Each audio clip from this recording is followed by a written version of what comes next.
This person hasn't answered his email yet. No, agreed. Oh, thank you.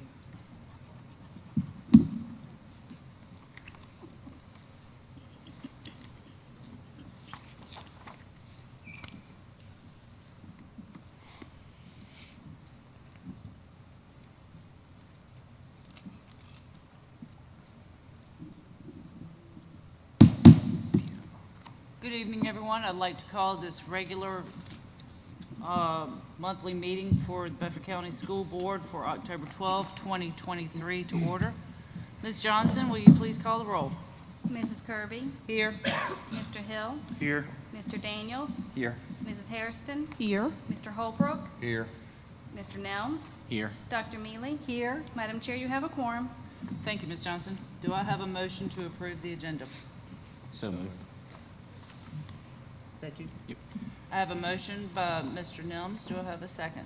Second. Second by Mr. Daniels. Any discussion? All those in favor signify by saying aye.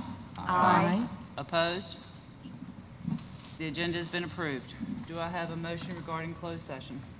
Madam Chair, I make a motion that we go into closed session pursuant to Code of Virginia 2.2-3711A1 to discuss the assignment, appointment, performance, disciplining, and release of contract for specific school board employees. I have a motion by Mr. Hill. Do I have a second? Second. Second by Ms. Hairston. Any discussion?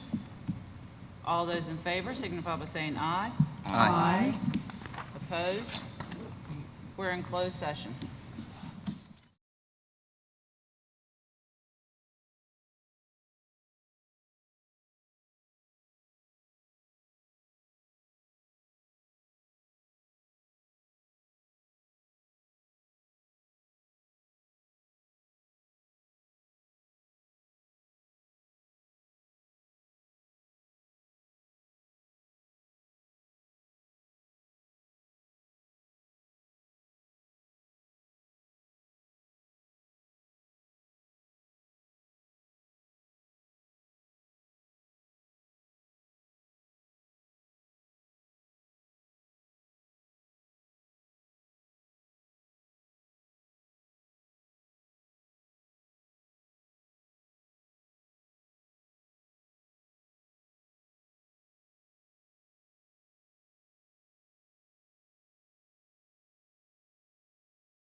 Come out of closed session. So moved. Is that you, Dr. Mealy? Yes, it is. Okay. I have a motion by Dr. Mealy. Do I have a second? Second. Second by Mr. Nelms. Any discussion? All those in favor signify by saying aye. Aye. Opposed? Ms. Johnson, will you please certify the meeting? Whereas the Bedford County School Board has convened a closed meeting on this date pursuant to an affirmative recorded vote and in accordance with the provisions of the Virginia Freedom of Information Act. And whereas Section 2.2-3712D of the Code of Virginia requires a certification by this school board that such closed meeting was conducted in conformity with Virginia law. Now therefore be it resolved that the Bedford County School Board hereby certifies that, to the best of each member's knowledge, only public business matters lawfully exempted from open meeting requirements by Virginia law were discussed in the closed meeting to which this certification applies, and only such public business matters as were identified in the motion convening the closed meeting were heard, discussed, or considered. Yes. Yes. Yes. Yes. Yes. Yes. Yes. Thank you, Ms. Johnson. Moving on to 3.01, staff reports. Dr. Bergen. Yes, Madam Chair. Board members, as we did last month, in order to keep you and the community informed about the strategic work at each school level, we again have several schools presenting to the board tonight. We're very pleased to welcome Mr. Kevin Spalding, principal of Montvale Elementary School, and Dr. Scott Graham, principal of Liberty Middle. They'll be sharing information about their school's accomplishments and the goals within their school's continuous improvement plan. We're leading off tonight with Mr. Spalding. Thank you. Good evening, members of the school board. Good evening. By way of introduction, my name is Kevin Spalding, and I'm the principal of Montvale Elementary School. Thank you for giving me the opportunity to share a little bit about Montvale Elementary, home of the Patriots. We are a Title I school that serves students in preschool through 5th grade. Our school's leadership team has worked to analyze available data, identify strengths and areas for improvement, and developed 5 SMART goals that will support students to advance them academically and prepare them to be contributing citizens of our community. A few of our celebrations include our success with Virginia Studies, math, and reading. Shout out to our 4th grade teacher, Ms. Beasley, who helped our students achieve a 92% pass rate in Virginia Studies last year. We also achieved an 84% growth pass rate in math, meeting the benchmark for all performance indicators. We had a 76% growth pass rate in reading, and we reduced the failure rate for students with disabilities by more than 10%. Our annual Run for the Wall event promotes patriotism, community involvement, and social studies. These 2 pictures capture several aspects of this event. Student involvement, they help decorate, they eat lunch with the veterans, and they put on a performance. Support from the division, you'll see Dr. Bergen attended, and we had junior ROTC cadets. Support from the community, we had over a dozen sponsors, and new this year was Mission Barbecue, who donated over 200 lunches for the veterans and staff. And of course, our honored guests, the veterans headed to the Vietnam War Memorial in DC. With money donated from the Run for the Wall organization, we installed a one-way window decal on our large cafeteria window that enhances the safety of our students and staff. We have received tons of positive feedback about the new decal. Mr. Nelms has had an opportunity to come out and see it in person, and we can't wait for the veterans to see it when they come back in May. Now I'd like to share with you the 5 goals the leadership team has developed as our main focus for this school year. You'll notice for math and reading there are 2 sets of pass rates. The first indicates the raw pass rate, calculated by strictly dividing the number of students who passed by the total number of testers. The second number indicates the growth pass rate, which is the number of students who passed or showed significant growth as determined by the state. This growth pass rate is what the VDOE uses for accreditation. While we are proud of our growth rates, we set our goals based on the raw pass rate. Our first goal addresses reading. Students will achieve a 75% overall pass rate on the Virginia Reading SOL test and reduce the failure rate by 10% for students with disabilities. To support this goal, teachers are working to implement Benchmark Advance with Fidelity, including targeted small group instruction, teacher read-alouds, readers theater, and science and social studies content-related nonfiction leveled readers. The SPED department is using targeted curricula, including the Sunday system, to address individual needs. All teachers are participating in a book study on Nancy Hennessy's The Reading Comprehension Blueprint to incorporate comprehension and vocabulary strategies across all content areas, not just reading. Our second goal addresses math. Students will achieve a 75% overall pass rate on the mathematics SOL test.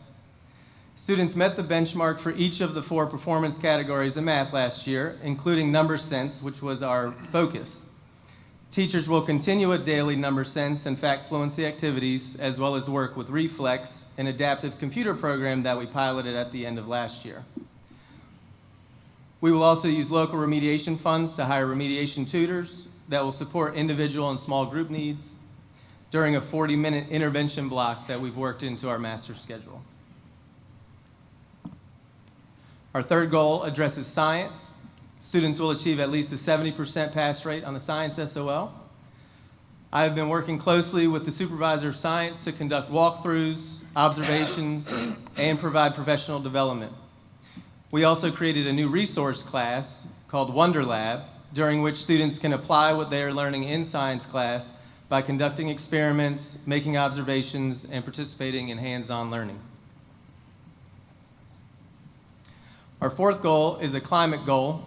80% of students will have at least 80% positive points on Class Dojo or demonstrate a 15% growth in positive points by the end of the year.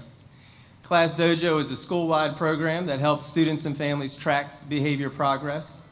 It also provides a forum for direct communication between teachers and families.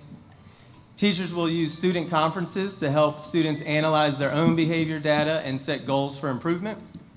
Classroom and school-wide rewards, parent reports, and mentorship opportunities will help students maintain and improve positive behaviors in cooperation with Tier 2 and 3 interventions, including school-based outpatient counselor and support from our mental health support team. Our fifth goal addresses attendance. No more than 15% of the total school population will have missed more than 10% of school. Our final goal addresses chronic absenteeism. Our family and community involvement team is promoting attendance by providing families with information about the importance of attendance, as well as incentives for individuals and homeroom classes with high attendance rates. We are shouting out classes with 100% attendance on the announcements each morning and highlighting students with great attendance. Phone calls from teachers and administration to families and individual intervention plans will also be utilized to increase attendance. These 5 goals have been shared with all faculty at Montvale, and the final continuous school improvement plan will be posted on our website for all stakeholders to access. Our monthly leadership, faculty, PLC, and committee meetings will all be focused on achieving these goals.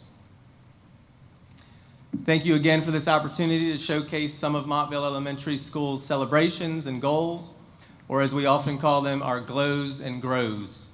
I am happy to answer any questions you may have. Questions? I just have some comments. First, thank you so much for the effort you put into this. I really appreciate it. I have just several things I'd like to ask. You're a Title I school, so what has Title I done for your school? What is it that your school receives from Title I? Sure. The main thing that we receive from Title I is an additional reading specialist. I actually just met with her today as kindergarten PALS testing was just finished. It would be impossible to meet the needs of all of the K-3 students who did not meet the benchmark for PALS if we didn't have that additional reading specialist.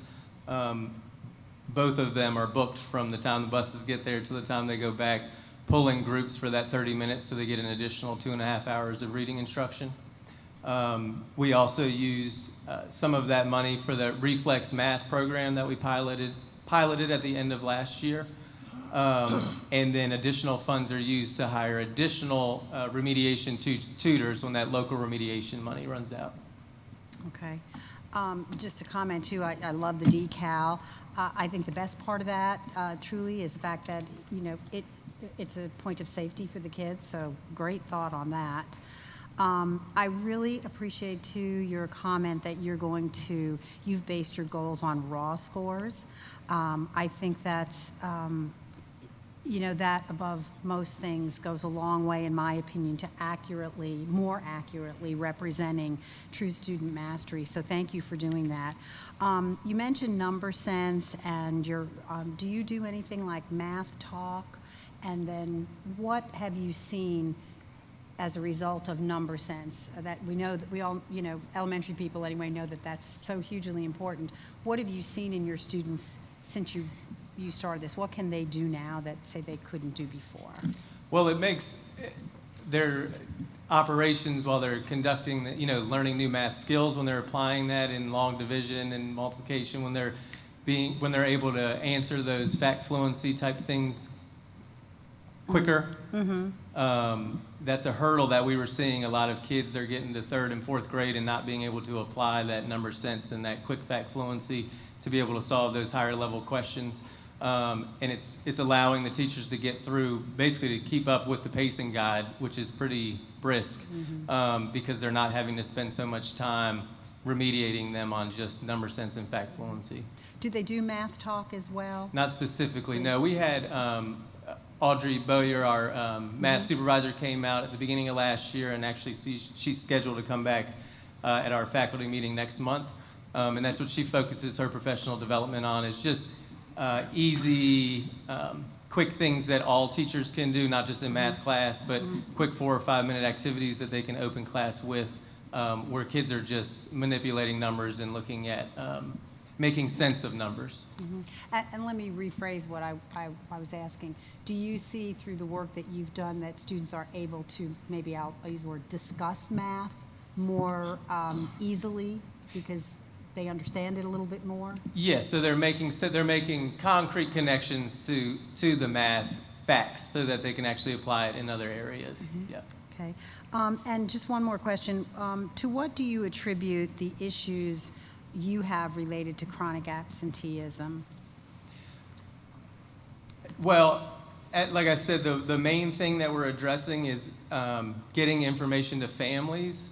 I think there's a misconception that kindergarten, first grade, it's not as important to come to school as, say, middle school and high school, or even third, fourth, and fifth grade. There's no standardized testing and that kind of thing. And so in conversations with some families, they sometimes don't think it's as big of a deal. They don't see what the big deal is if they miss a few days here and there, because maybe when they were kids, they still had nap time in kindergarten. And, when I went to school, kindergarten for some were half days. They don't always understand the rigor of the younger grades. And then also, they don't recognize the pattern, the habits that are formed in the lower grades that then become a problem with truancy as the kids get older. And the kids don't understand how important school is because the parents didn't make them come every day. Okay. Thank you so much. And again, thank you for your work on the presentation. I really appreciate it. Learned a lot about Montvale. Thank you. Thank you, Dr. Mealy. Ms. Harrison? Yes. Mr. Spaulding, thank you for such a wonderful presentation. Appreciate that. And I want to congratulate you on just your school's student growth. That's really fantastic. And Thank you. And thank you to your staff as well. I'd have to echo Dr. Mealy and her comment regarding you using the raw scores, in terms of setting your goals. That's really fantastic, and I applaud you for that. When you talked about the Wonder Lab, I really just perked up there. Oh, yeah. So tell me a little bit more about that in terms of, is it within a classroom, or do you have a location where the classes go just to the Wonder Lab? Yeah, so the Wonder Lab is actually our library, and our Okay. library media specialist has library classes 2 days a week and then has Wonder Lab the rest of the week. So every kid goes to Wonder Lab once a week. It's part of our resource rotation. All right. She has a board just outside of the library that has scientific vocabulary for the week, which is school-wide, so kids in kindergarten, actually, the second week of Wonder Lab, they were all pronouncing hypothesis together. And they're going in, actually, I take that back, they're not always in the library, sometimes they're in the front yard of the Okay. school, because some of the things they do are, well, I won't say explosive, but messy. Yeah, And it's most kids' favorite resource. yeah, that's the fun stuff when it's messy. Oh, yeah, oh, yeah. They were this week creating spider webs is what they were doing today. So Miss Stevens gets with the grade level science teachers, Yeah. sees what curriculum they're working, what unit they're on. Right. Sometimes the teachers have experiments that they want to do but don't have time during the block, and so Miss Stevens will take that off their plate, or she'll find things that go along with the unit. She finds a lot of stuff on her own. Oh, fantastic. That's really exciting for the students. I wanted to also ask a question regarding the mental health support that you have there at your school in terms of intervention specialists. Do you have intervention specialists at your school? No, do you have any you could send my way? Well, you know, we'll just have to have a conversation with Mr. Mark Bergen over here and see what we can do. We have access to an intervention design specialist, the team. You have access? Yes, ma'am. For the elementary level, there are no specialists based in the school. There's only a few of them for elementary, and so there's a referral process. One actually just came out the other day to do an observation to offer some support.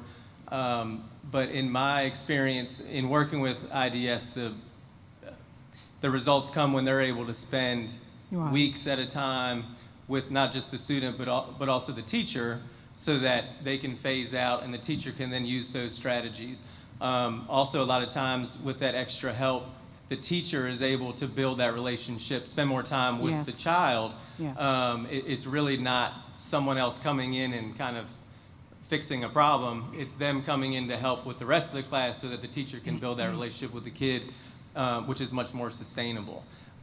So unfortunately, there's not like right now, we have needs, but there is nobody available. Okay. They do have weekly Google Meet sessions where teachers can jump on and just discuss general issues that they're having or problems and strategies and bounce ideas off of one of the specialists.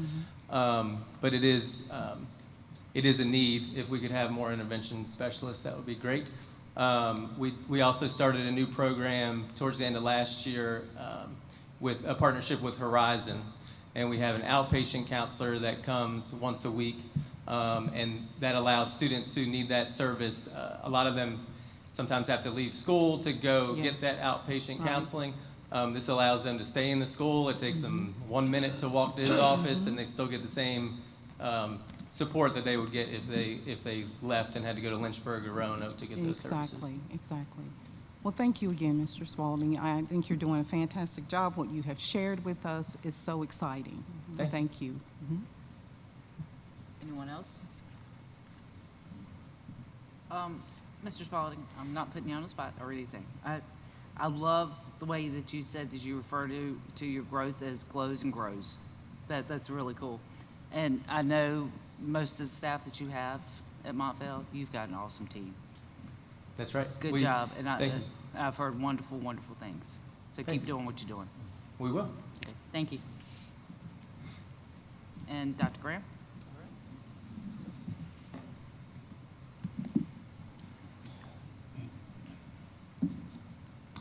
All right, well, good evening, members of the board. I'm Scott Graham. I'm the principal at Liberty Middle School. At Liberty Middle School, our vision is inspiring excellence and success for every student every day. Our mission is that Liberty Middle School is committed to inspiring excellence and fostering productive citizens by promoting respect, responsibility, work ethic, and perseverance. Our vision and mission align directly with the BCPS vision of building citizens and promoting success. This evening, I will share an overview of Liberty Middle School celebrations, continuous school improvement goals, historical data, and school-wide initiatives for academic improvement. As we reflect on the 22-23 school year, I'm very proud of the culture we are building at Liberty Middle School. Our staff has worked extremely hard to promote citizenship, build academic success with our students, and to create a sense of school spirit by rallying around our catchphrase of Liberty Pride. Here are a few pictures that provide a small snapshot of our hardworking students, faculty, and staff. In the top left, we have a photo of our FFA students at the 97th Virginia FFA Convention. Liberty Middle FFA received a Superior Chapter Award, National Chapter Silver Rating Award, and was a Star Chapter Award winner for our area in the middle school division. Next, we have a shot of our students' pottery tic-tac-toe boards that were made in our art classes at Liberty Middle utilizing our kiln that we have.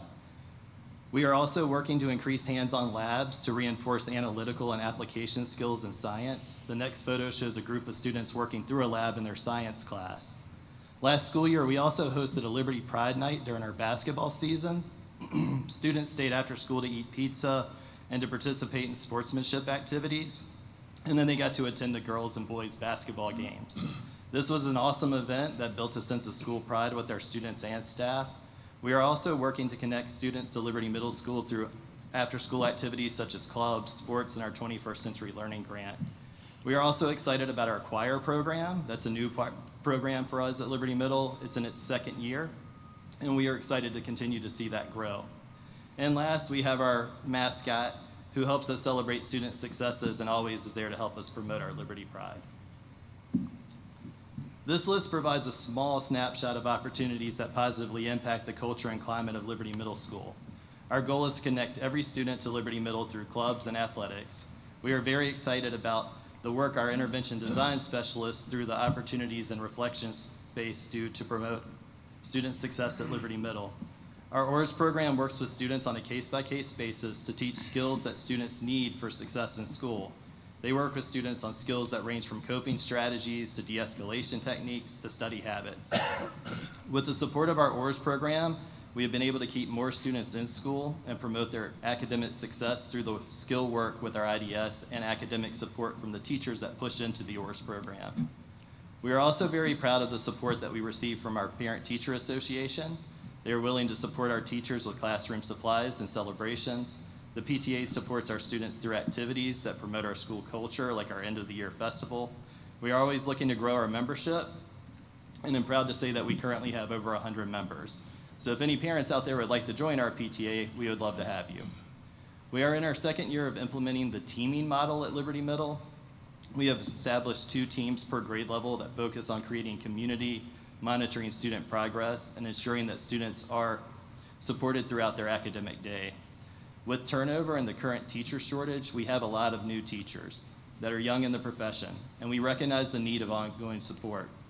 We have worked to develop a master schedule that allows common planning for teacher mentors to work with the new teachers. In addition, we have been able to schedule common planning for grade level teams, as well as content teachers and special education teachers. Scheduling for this amount of collaboration is a necessary support to help grow and retain our staff. This common time also supports our students through grade level student intervention teams. At the weekly grade level team meetings, teachers discuss students and their academic progress. They also develop interventions and strategies that assist with all students being successful academically and behaviorally. Last, preliminary data indicates that we are accredited with conditions. We recognize we have a lot of work to do across all content areas and with our school culture and climate. At this time, I'd like to share with you our historical data and school improvement goals for the targeted areas. As we review historical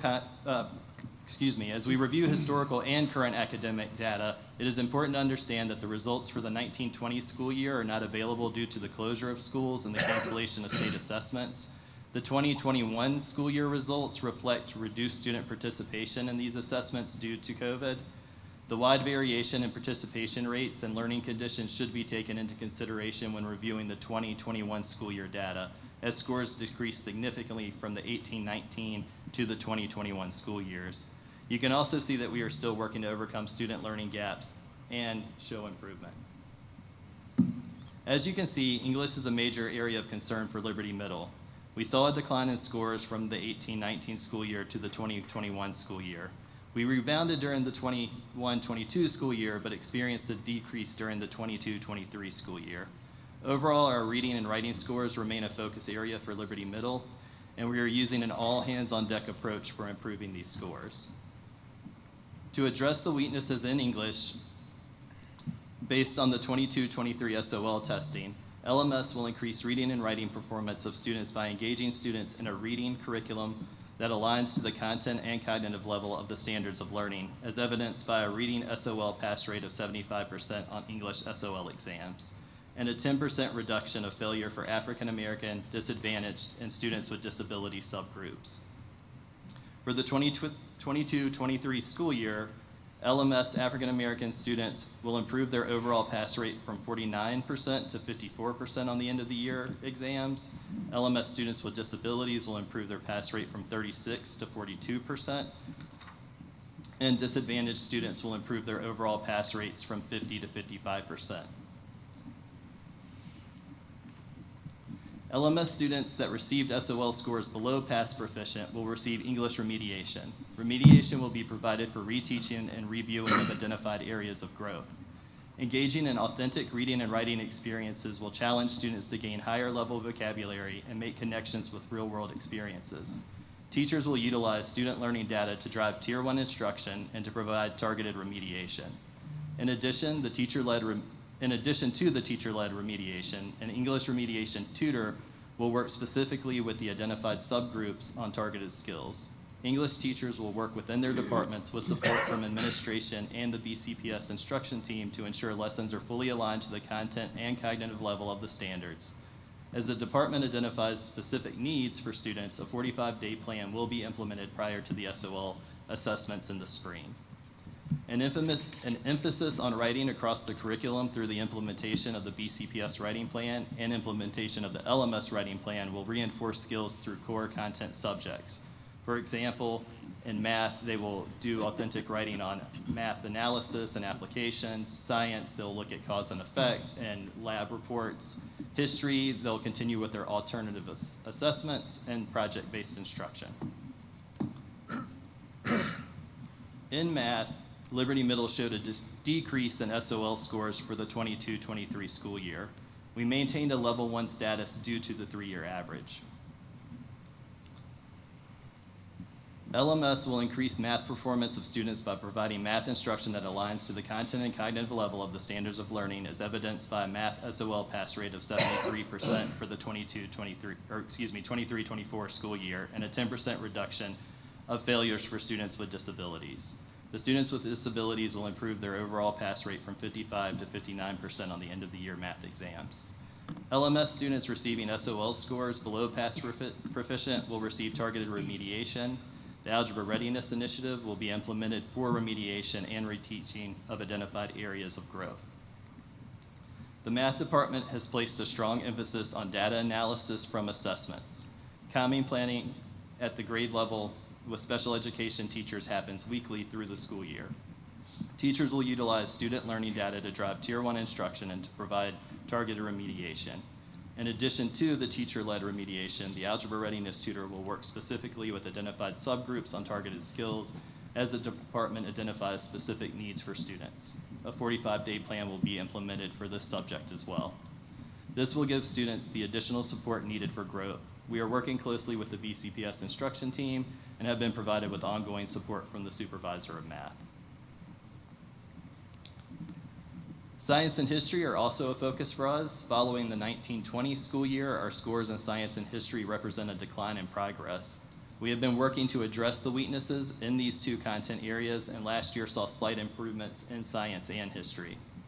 Liberty Middle School will increase social studies and science performance of students by providing instruction that aligns to the content and cognitive level of the standards, as evidenced by an SOL pass rate of 70% in both of the subjects. In science, we identified areas of concerns with analysis and application of the content. The science department will place an emphasis on the following: an investigative approach to real-world science, targeted science-specific vocabulary, and an increase in hands-on labs to reinforce analytical and application skills. In history, we identified areas of concerns with analysis and application of the content and curriculum alignment. The history department will place an emphasis on content alignment through common planning and an increase in project-based learning, including primary and secondary resources to reinforce analytical and application skills. Overall, the climate and culture of Liberty Middle School continues to improve. Our discipline data has shown an increase since the pandemic. Based on behavior data from the 22-23 school year, focus areas for support are ranked as follows, according to their frequency of occurrence: interfering with learning within the classroom, defiance and disrespect towards authority and peers, physical and verbal aggression, obscene language, and absenteeism and tardiness to class. Student attendance continues to be a huge concern for Liberty Middle. The rate of chronic absenteeism has increased since the pandemic. Prior to the pandemic, the rate of chronic absenteeism was below 10%. For the 22-23 school year, the rate increased to 15%. Based on school climate survey data, discipline data, and attendance data, Liberty Middle School will work to promote a positive climate, culture, and a safe school. Comparing the data from the 22-23 school year school climate, Liberty Middle School will improve for the 23-24 school year and be measured by the following: a reduction in discipline referrals by 20%, increasing the number of positive referrals that are given to students to 550, and a reduction in chronic absenteeism to a rate of 10%. LMS student support services such as counseling, grade level teams, and our IDS will continue with initiatives to support school culture and climate. Our attendance team and school counselors are developing attendance incentives to celebrate the students that are coming to school consistently and staying for the entirety of the school day. LMS school counselors are also meeting with the students that are at risk of being chronically absent and developing plans that include support from IDS for students that are not motivated to attend school regularly. The leadership team developed common behavioral expectations for students in a school-wide behavior management system that we are implementing this school year. We have developed an alternative learning environment that utilizes IDS. This alternative learning environment has been branded as Opportunities and Reflection Space. This program targets our most at-risk students and works with them to develop skills that are needed to be successful in school.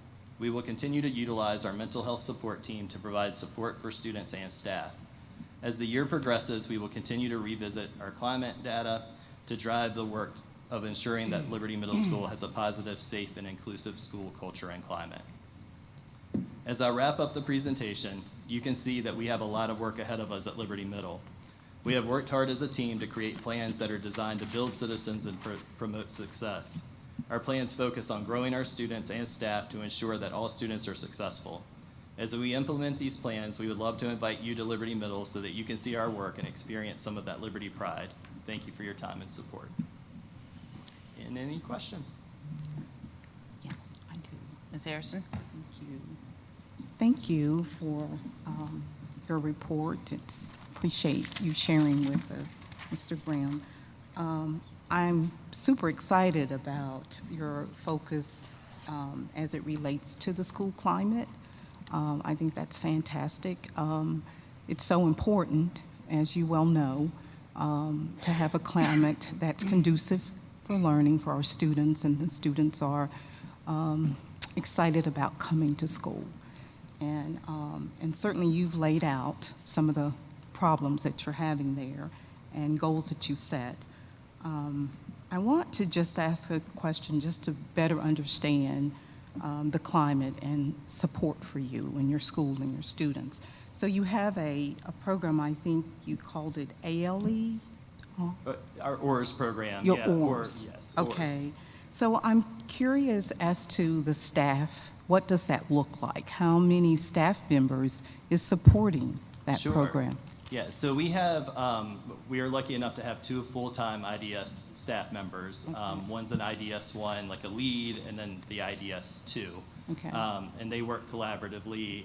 We have an alternate learning spot at Liberty Middle. It's really cool. You guys should come check it out. It's right Okay. down the hallway from my office. So they have more of a therapeutic area that's split in, it has couches where they can meet and Okay. do group and things like that. And then it's split, and there's a learning area that we have a clear touch, and teachers, when they push in to work with the students on academics, they meet there. And then we have a separate room that's the learning room, and it's set up more like a traditional classroom with desks. So when they're Okay. doing independent work and things like that, they're in there working Okay. with the support of our teachers that push in and the IDS staff. Okay. Do you feel that you're adequately staffed for that particular program, or could you use some additional? I feel like right now it's meeting the needs. Okay. space is kind of more what I need, which I don't know how, we have this nice, Right. beautiful new building, but Right. it gets kind of crowded in there sometimes, and they're working really hard. If, if you were kind of saying, hey, let's write the staff however you would like it, I mean, having one more of the IDS2, not necessarily the lead, but one more to support, I think that would help tremendously. Because when we're working with kids, our goal of our ORS program is not to have them there, placed there full-time, That's right? right. Our goal is for them to learn the skills that they need in order to be successful in the classroom. So when they get assigned to ORS, they work specifically on the roadblocks and the barriers that they have that are keeping them from being successful in class. Okay. And they go through lessons on that, they practice that, they role play that, and then they slowly release that back to the classroom with the support of our IDS folks. So if we had an additional one to help with the transition back to the classroom, so the other two could continue to monitor the kids that are assigned there for a longer time, that would be fantastic. Because that does get a little, it's sometimes a scheduling nightmare to get that transition back to the classroom where we're freeing them up to go in and work with the teacher. One big thing that we've really been working with on our ORS program is just that collaboration and communication with the teacher. It's really cool when they start transitioning back, because the kids go and they talk to the teacher and they're like, hey, I haven't been coming to your class because I've been exhibiting these behaviors, I've been working on this in ORS, and here are my goals now for when I come to your class. So they have self-advocacy, they're explaining the goals to the teacher, and they talk to the teacher about how the teacher can work with them in order to help meet those goals and maintain those goals. So we've just seen a lot of growth in some of our neediest kids Right. in self-advocacy and meeting behavioral expectations, and understanding that it's okay to ask for help if they need help on something instead of acting out to escape it. And we've seen tremendous growth with the support that we're able to do. And I really like that it's a temporary space where they're building those skills, and then we transition them slowly back to the classroom so they can be with their peers Yeah, and that's be good. successful there. Absolutely. Okay, Ms. Harrison, Yes. would you lean into your microphone? Oh, a you little bit can't- more? I'm sorry. We're getting a funny echo down here, yeah, and I okay. can't understand I what tell you you're. what, I'm gonna adjust my seat. I'm a shorty, so I have to really lean in. Okay, let's see. Thank you very much. Absolutely. Your mascot, I'm fixated with mascots. I think they're so cool in the schools and all. So I'm just curious, how often does the mascot come out to visit and just visit with the students? I mean, when does the mascot come Yeah, out? the mascot comes out for all of our pep rallies, for sure. And then when we have some big games, he comes out as well. Okay. Yeah, the problem is my mascot, the head fits and the gloves fit, but the rest of the outfit's not fitting right now, so. So he's not coming out as much as I'd like for him to. I got you. I got you. Too much. Yeah, I hear you. So if we know All a right. seamstress, Right. How many new teachers do you have? Oh, that's a great question. If you give me a second to can I run through it in my head real quick, because I don't have the Sure. number memorized. Sure. Okay, thank you.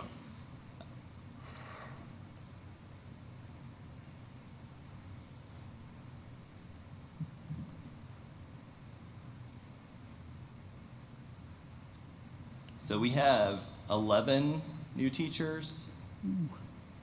Some of them do have teaching experience Right. from other divisions or states, but they're new to us. But most of them are, unfortunately, we have a lot of them that are brand spanking new. First year. And a lot that are on provisionals as well. All right. Yeah. Okay.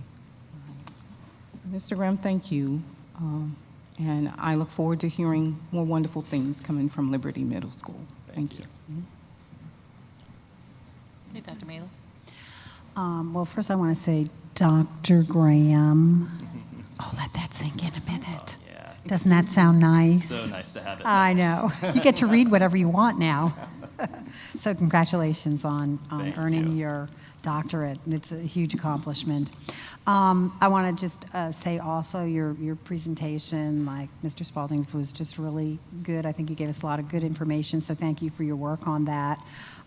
There's so many things I could say. I'm just going to pull out a couple of things. Congratulations to your FAA people and their accomplishments. I think one of the things I really liked about your presentation is your emphasis on data and analyzing data.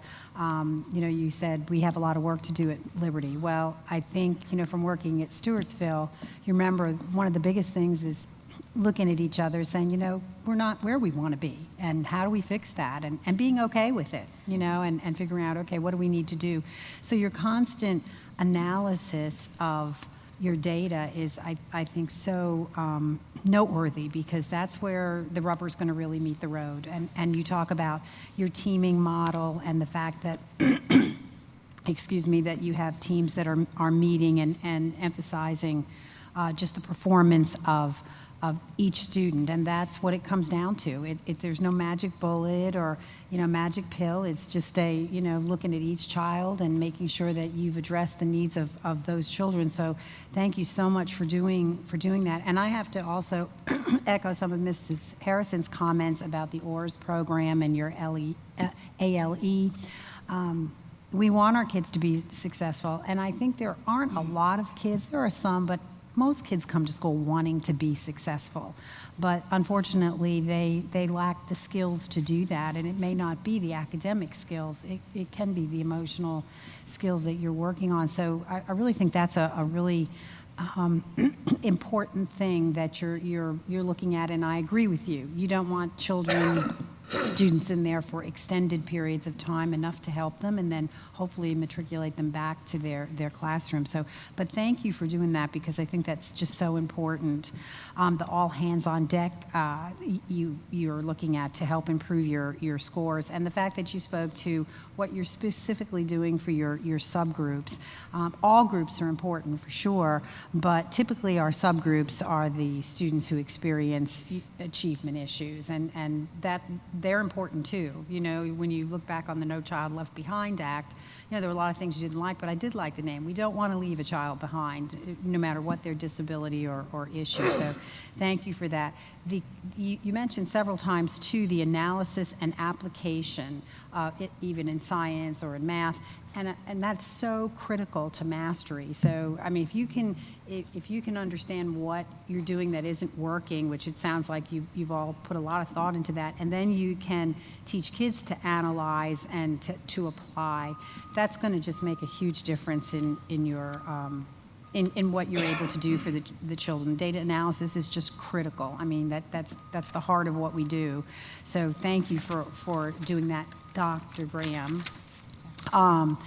Dr. Graham, the chronic absenteeism. I'm going to ask you the same question I asked Mr. Spalding. What do you attribute the absenteeism, the problems with absenteeism to at Liberty Middle? Yeah, so that's something that we talk about a lot because we're trying really hard to get the kids in school. And I'm really at this point, and I think we all are professionally and personally, that the pandemic's in our rear view and we're really trying to focus on forward. But I feel like the pandemic is what has influenced a lot of our absenteeism.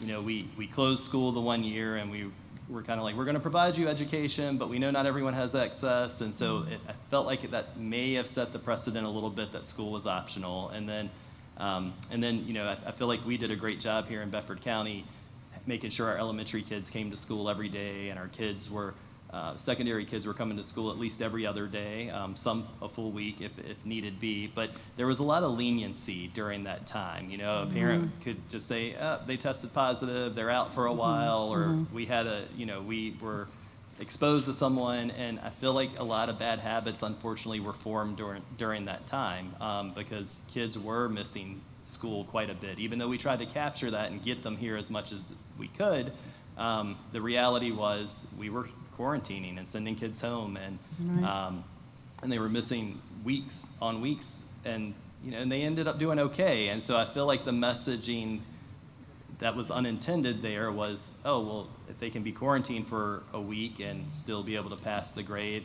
I can let them stay home for a week and they'll be fine. And we're really trying to, and when we're having meetings with parents and discussing this with them, the comment of, well, we thought it was still kind of optional has come up a couple of times. So I'm not sure what we need to do. In my weekly memos or my weekly emails that I send out to the families every week, I always try to spotlight attendance and explain, like, it's not optional anymore, guys. It's for real. Like, we want your kid here learning, and we want them here so that we can serve them. And but I feel like that a lot of bad habits were just created during that time, and that's what we're dealing with now. Yeah. Well, thank you so much. I really got so much out of this. Just another thing, just love all the writing you're doing across the curriculum rather than just an English class. Certainly that should help your scores there. But both of you, I would say, please thank your faculties. And I'm going to ask the same question Mrs. Harrison asked of Mr. Spalding. Is there anything you need from the division? No, I will say that, I feel like the division has treated us fantastic. We have our IDS support, which is needed, and that's been budgeted. The change in the SOQs to give us the second administrator at the middle school level, the second AP, that's been huge and has really helped us. Come in. My first year at Liberty Middle was the first year off the pandemic, and so we had a lot of kids that were in different habits, and we were really trying to get our climate and culture in control, and adding that second administrator at that level has really helped with that, and it's really cool because our first year, new building, new principal, coming off a pandemic, it felt like survival, and then last year we hit climate and culture really hard, and we were really just kind of focusing on expectations and what we wanted kids to accomplish behaviorally, and building in those study skills and independence of keeping up with the fact that they're coming from elementary school where they might have one, maybe two teachers, and now they have 7 periods. And what's really awesome is this year, we are academic focused. We have routines and procedures in place. We have processes in place to help kids that aren't meeting those expectations. That's great. And so I will also say that with that academic focus, the central office support team, the instruction team, they've been walking that walk with me hand in hand. Any day of the week, you might catch one of them over there doing walkthrough observations, providing teachers feedback. Ms. Boyer, Dr. Trosper, Dr. Woodford, Ms. Kapler, they've all been there working with the teachers and providing feedback and supporting them and providing resources, or hey, I can't find a lesson I really liked on this topic. What can you help me find? I mean, they've been fantastic. That's so nice to hear. Yeah, it's been great. Well, thank you so much, Dr. Graham. Yeah, thanks. Anyone else? Ms. Tripp? So, Dr. Graham, a couple questions. First of all, congratulations on the cultural and climate and the safety changes, hearing great things about Liberty Middle School, so I appreciate the attention on that and the fact that you're encouraging your team and staff to do that. Some of the things that I would like a little bit more information on, we talked about, your goal 1, your SMART goal 1, 2, 3, and then you talked about the academic support. So some of those things that are listed, I'm assuming are, and correct me if I'm wrong, I'm assuming those are some of the same things that you did last year and the year before around what you've got listed from an academic support. If you could, tell us specifically some of the things that you've changed this year compared to last year and what your expectation of those changes are. Sure. So a lot of the same processes are in place. The teaming model and the teams meeting and doing the student intervention meetings weekly. We had that last year. I think the big difference is a lot of those intervention meetings that we were having in the previous 2 years were more about this student's not passing in my class because they're constantly being removed from my class. Now we're at the level where we have been able to kind of not necessarily fix a lot of that, but support so much of that that's not happening now. So now the conversations are changing from they're not behaving in class to this kid really lacks comprehension in reading, and what are we going to do to beef up that comprehension in reading? So that's one big change that's happened. Another change that's really helped is the joining of the CIP and having common assessments across the grade level. Our teachers did have common assessments before, but a lot of them were teacher created, and the teachers do a phenomenal job creating assessments, but they didn't go to school to be assessment writers, right? And so having those assessments that are high in rigor, that are fully aligned to the standards, to the content and the cognitive level of them, is really giving us good data snapshots on how well students are truly performing. As far as our remediation, one change that we made as well that's new for this year is the 7th period that we had last year, we utilized as an exploratory period, and really we were doing lots of project-based learning that supported the core content areas. This year we're doing connections, and through the connections period, we are really looking at the kids and their performance, and the kids that are ready for extension, they're moving on and doing those extension activities and doing projects, doing project-based learning, doing different things that support that. And the kids during that time that are showing that they have areas of weakness, they're getting remediation during that 7th period. So they're getting 50 minutes a day on the content area that they need that support in. So that's a new thing. So we're giving them more of that now. Okay, good. I appreciate you listing those specifics. That helps me understand what's different this year than last year. So we're obviously expecting different results based on those things you're implementing. So Absolutely. I want to ask you, like as Ms. Harrison, would you lean in a little bit closer to your microphone? you and me like spit in it or? Yeah, go ahead and spit in All right. it. So, Oh, it's much better. the other thing that I wanted to talk about too, and again, I appreciate you guys being very transparent and talking about things that need improvement. And so your results, absenteeism, et cetera. So based on last year's results, there's definitely improvement needed. You've called that out. What I would ask from you is, what would you say your percentage of retention or retaining students based on results and or absenteeism for your school? Oh, that would be a very low percentage for retentions. A lot of times when students are at that area where they are not performing academically or they're not coming to school, a lot of times those students have already been previously retained at the elementary level. So we will have them plugged in with our remediation teachers. Sometimes we do classes that have a slower pace to try to catch them up and beef them up. But we've had retentions the past 2 years I've been there, but it has not been a large number of students. Okay, thank you. Any other questions? Hey, as you know, I always go last, so. And I was a Liberty Middle School mom up until this year. And I want to say kudos to you, Dr. Graham, Ms. Yost. I know the school's been open 6 years now, and you're the 3rd principal in 6 years. So I know you've had a tough road to hoe, and you guys have done a wonderful job. So thank you for what you do. And plus, too, middle school, especially there, is a tough time because that's the first time Bedford Elementary meets Montville Elementary.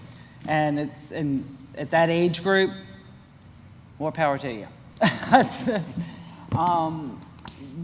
And I can tell you firsthand, as a parent on the other side, your positive referrals that you do carry a lot of weight.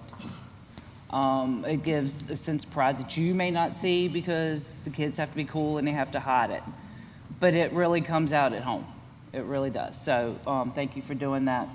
And I know how you've been trying hard to boost the sense of school pride, and you know how I feel about that because that gives the students a sense of belonging to the school, and that's a key to success.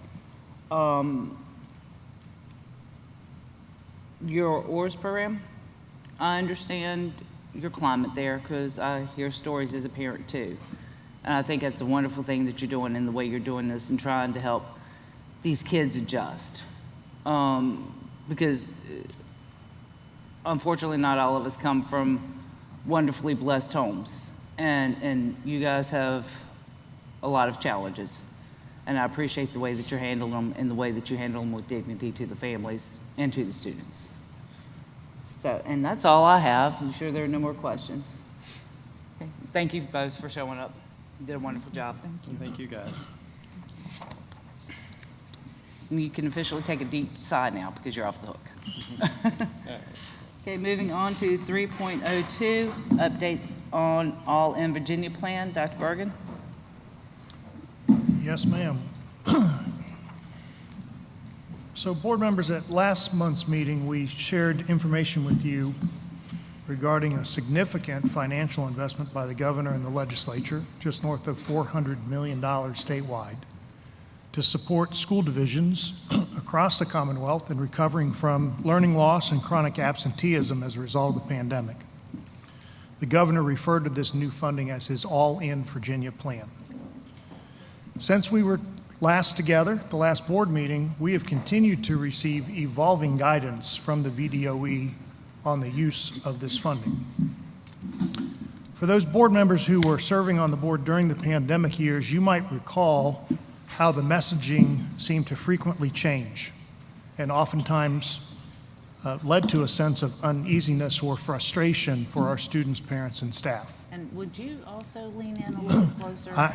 Short of eating it, I'm not sure how much closer I can lean in. But that actually made a big difference. Yeah, I have, I've been texting with our fabulous staff in back. These are new microphones. We're trying to balance out the speakers. Yeah, and I'm sure they can hear them out there. Over here, Yes, ma'am. It's a really bad echo. We cannot hear. Yeah, and I have the same difficulty that for our two members to the end, I'm reading lips at this point because I can't hear them. So I do apologize So for that. let's all try to It's make a that new concentrated system effort for if us. we As I'll lean in Yeah, as that's a far little as bit too close, so let's okay. back up just a little bit.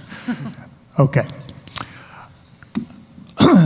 So a loss of routine and predictability contributes to teacher burnout, which leads to staff shortages, which leads to mounting frustration for our students and our parents. So I've been reflecting on this with our executive team and our principals, and so we're taking an approach to intentionally slow the train down. We want to make sure that our plans for this use of additional funding allows for ample time for our administrators and our teachers to be involved in the decision-making at the school level so that our finalized plans will help to maintain a sense of calmness and order. We just heard a fabulous example from one of our principals here at the middle school who's talking about how we already are remediating during the school day, how we're using common planning time to look at assessments and to better understand and utilize our current instructional resources. So to inject even more resources and change to the schedule in midstream seems ill-advised. But nonetheless, we are going to use the funding and we are going to implement the use of these additional resources. We just want to make sure that we're doing so in such a way that it doesn't rock the boat, so to speak. So as I shared with you last month, of the $400 million pie statewide, our slice of the pie is $3.4 million. Since last month, I've received very good clarification directly from Dr. Coons that this funding, which is completely outside of our operating budget, is intended to be spent over 2.5 years, not this year. The funding, our $3.4 million, is intended to be spent for the remainder of this school year plus the next 2 school years. As I shared with you in detail last month, our student performance data, along with the data from literally every other school division in the Commonwealth, indicates persistent learning loss over the past several years in comparison with pre-pandemic levels. While our teachers have been working diligently to make sure that their students have strong learning experiences and supports to recover, the governor and the legislature recognize additional funding is needed and welcomed in order to be able to provide high-impact tutoring, as well as to accelerate the components of the Virginia Literacy Act and to address chronic absenteeism among students, again, which our principals just spoke about so eloquently. School divisions are not going to receive their supplemental funding until their plan has been reviewed and approved by the VDOE.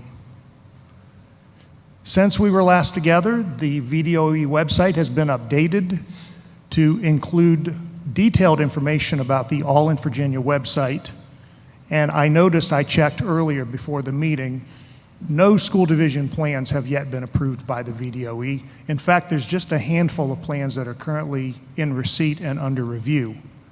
And that's okay, because just a couple of days ago, I heard from the State Superintendent of Instruction that there is a template forthcoming for the 132 school divisions to use as we complete and submit our plans.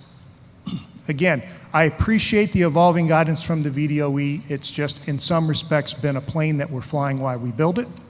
And so we want to make sure that we're going slow and we have all the information on hand before we move forward and finalize any plans. I also shared with you last month that the VDOE had an open request for proposals to identify new online resources that would be utilized to support this high-impact tutoring. Those new resources were just announced a week ago, and the contracts are still being finalized. So in other words, while we know the names of these two new resources, we don't know much about them. We don't have a schedule for professional development. We don't know when we are, the professional educators, are going to have a better understanding of how to use these resources, which are new to us. However, Dr. Woodford will be sharing with you more tonight about what we do know about these resources. Also last month, I shared with you that the VDOE, when they publicized this plan that the governor spoke about in his press conference, they had created SOL performance bands to identify which students were going to qualify for this additional high-impact tutoring, with the recommendation that tutoring would be provided 3 days a week for an hour a day for 18 weeks for students considered to be low proficient. That means they pass their SOL score, they pass their SOL test, but with a low pass score. And students who failed their previous year SOL tests are being recommended for high-impact tutoring 5 days a week, an hour a day for 36 weeks. For third grade, it was recommended that the results of the beginning of the year growth assessments be used to identify students to determine if they're either at risk or low proficient.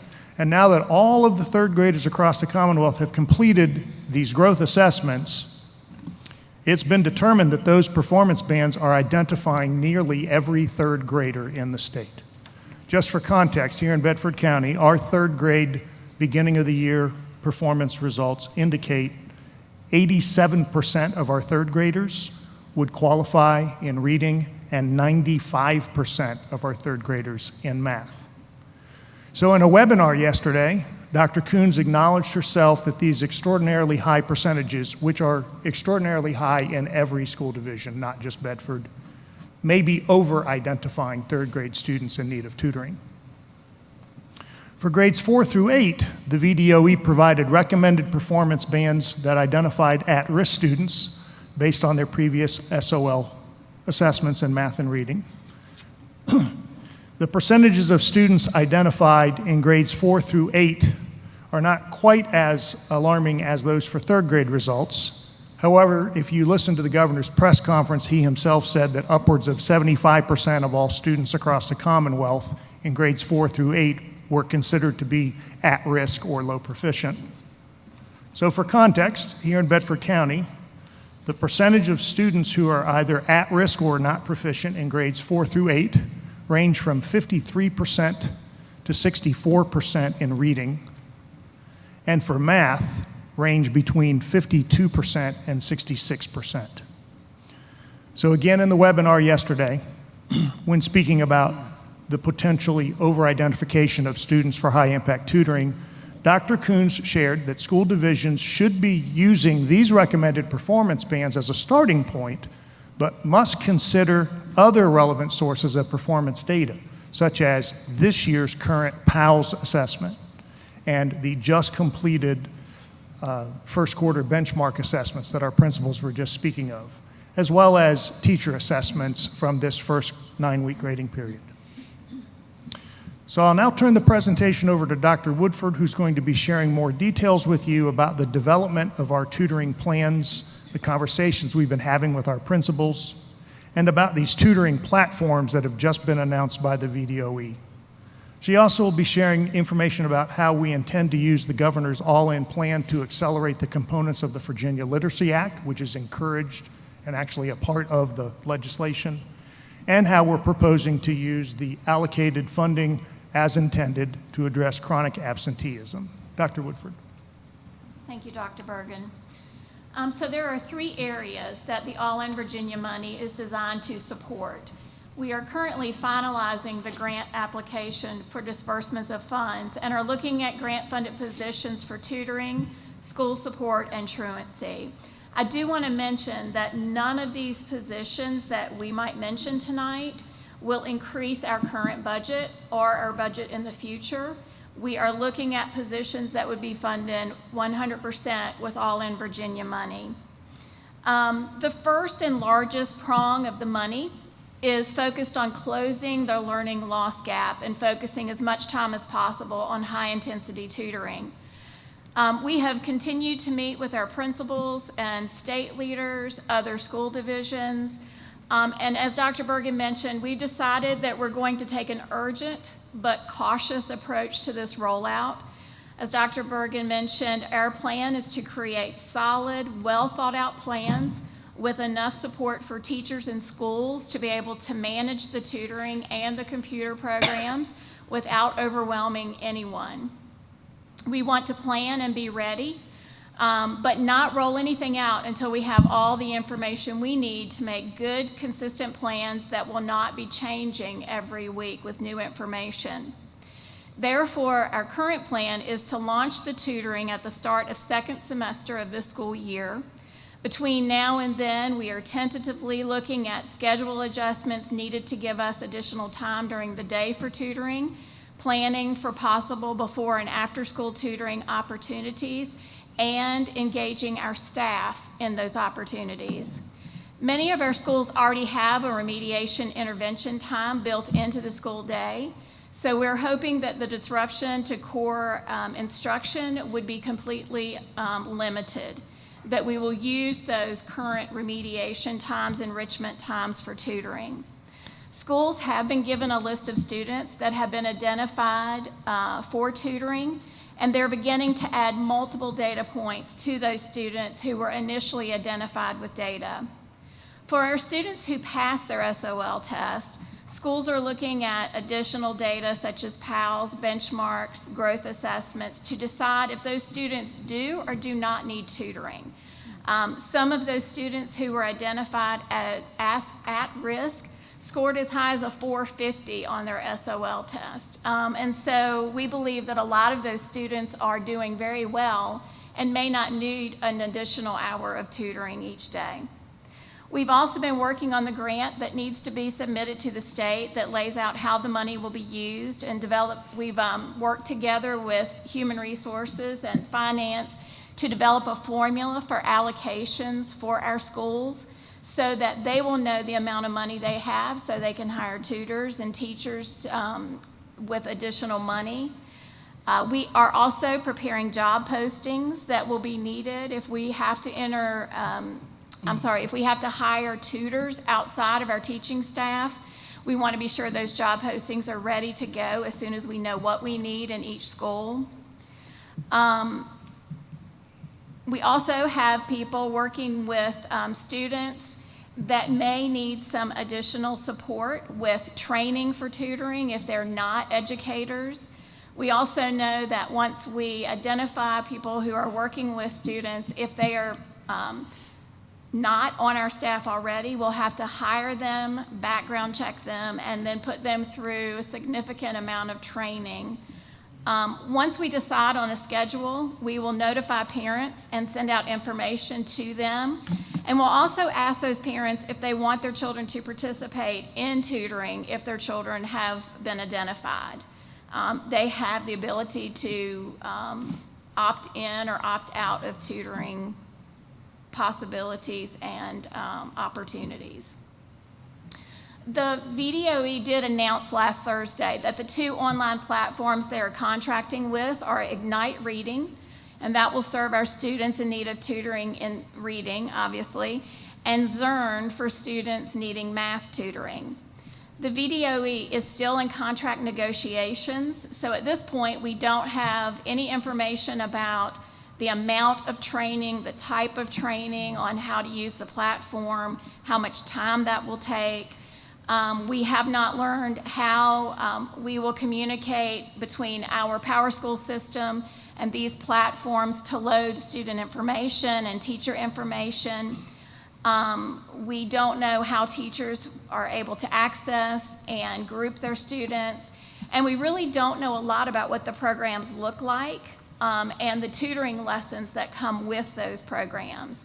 So we still have a lot to learn about the two main driving programs for the tutoring. So really, this is our main holdup in progressing further into planning, but we are going to wait to hear all of that information so that we can give our families, teachers, and students the most up-to-date information possible and the most accurate information possible, and also help to keep the school year calm and focused on learning day to day. We've done such a good job coming back in this year, and our students are focused, and so we just want to keep it that way. I did have the opportunity to attend a full-day virtual conference this week, and I received a wealth of information to assist with preparing for tutoring. During this conference, the Zurn math team was there, and they demonstrated their math platform. So as part of the tutoring, the students will use the math platform to identify any gaps that they may have in learning. Students, which this is very unique in any type of program, they are assigned grade level math content. And as they begin to work on grade level math content, the program will use artificial intelligence to identify skills that may be missing from prior grade levels, and then the program will offer instruction at those prior missed skills. So if it's a fifth grader who's struggling with a concept, the artificial intelligence may say, oh, they're missing this third grade. They have a gap in this piece of math. So it'll take them back and reteach that material from third grade, build it up and scaffold to fourth grade material, and then back to fifth grade. And the program will continue to work on those skills until grade level mastery is achieved. In addition to the online portion, the program will then provide tutors and teachers with ready-made lesson plans that can be done to support that work that's being done online. Zurn has a very good reputation in other states for their ability to move students forward with high-impact tutoring, which is why I think they were probably chosen. I've not yet seen a demonstration of the reading platform officially, but I have signed in as a guest to the program and have seen similar instruction to the math program.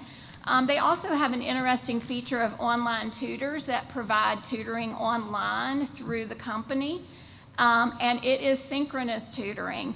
I'm not sure if this will be part of the contract, so it may be limited to the tutoring happening with our staff, but again, until contract negotiations are done, I'm not sure about what we'll get with that program.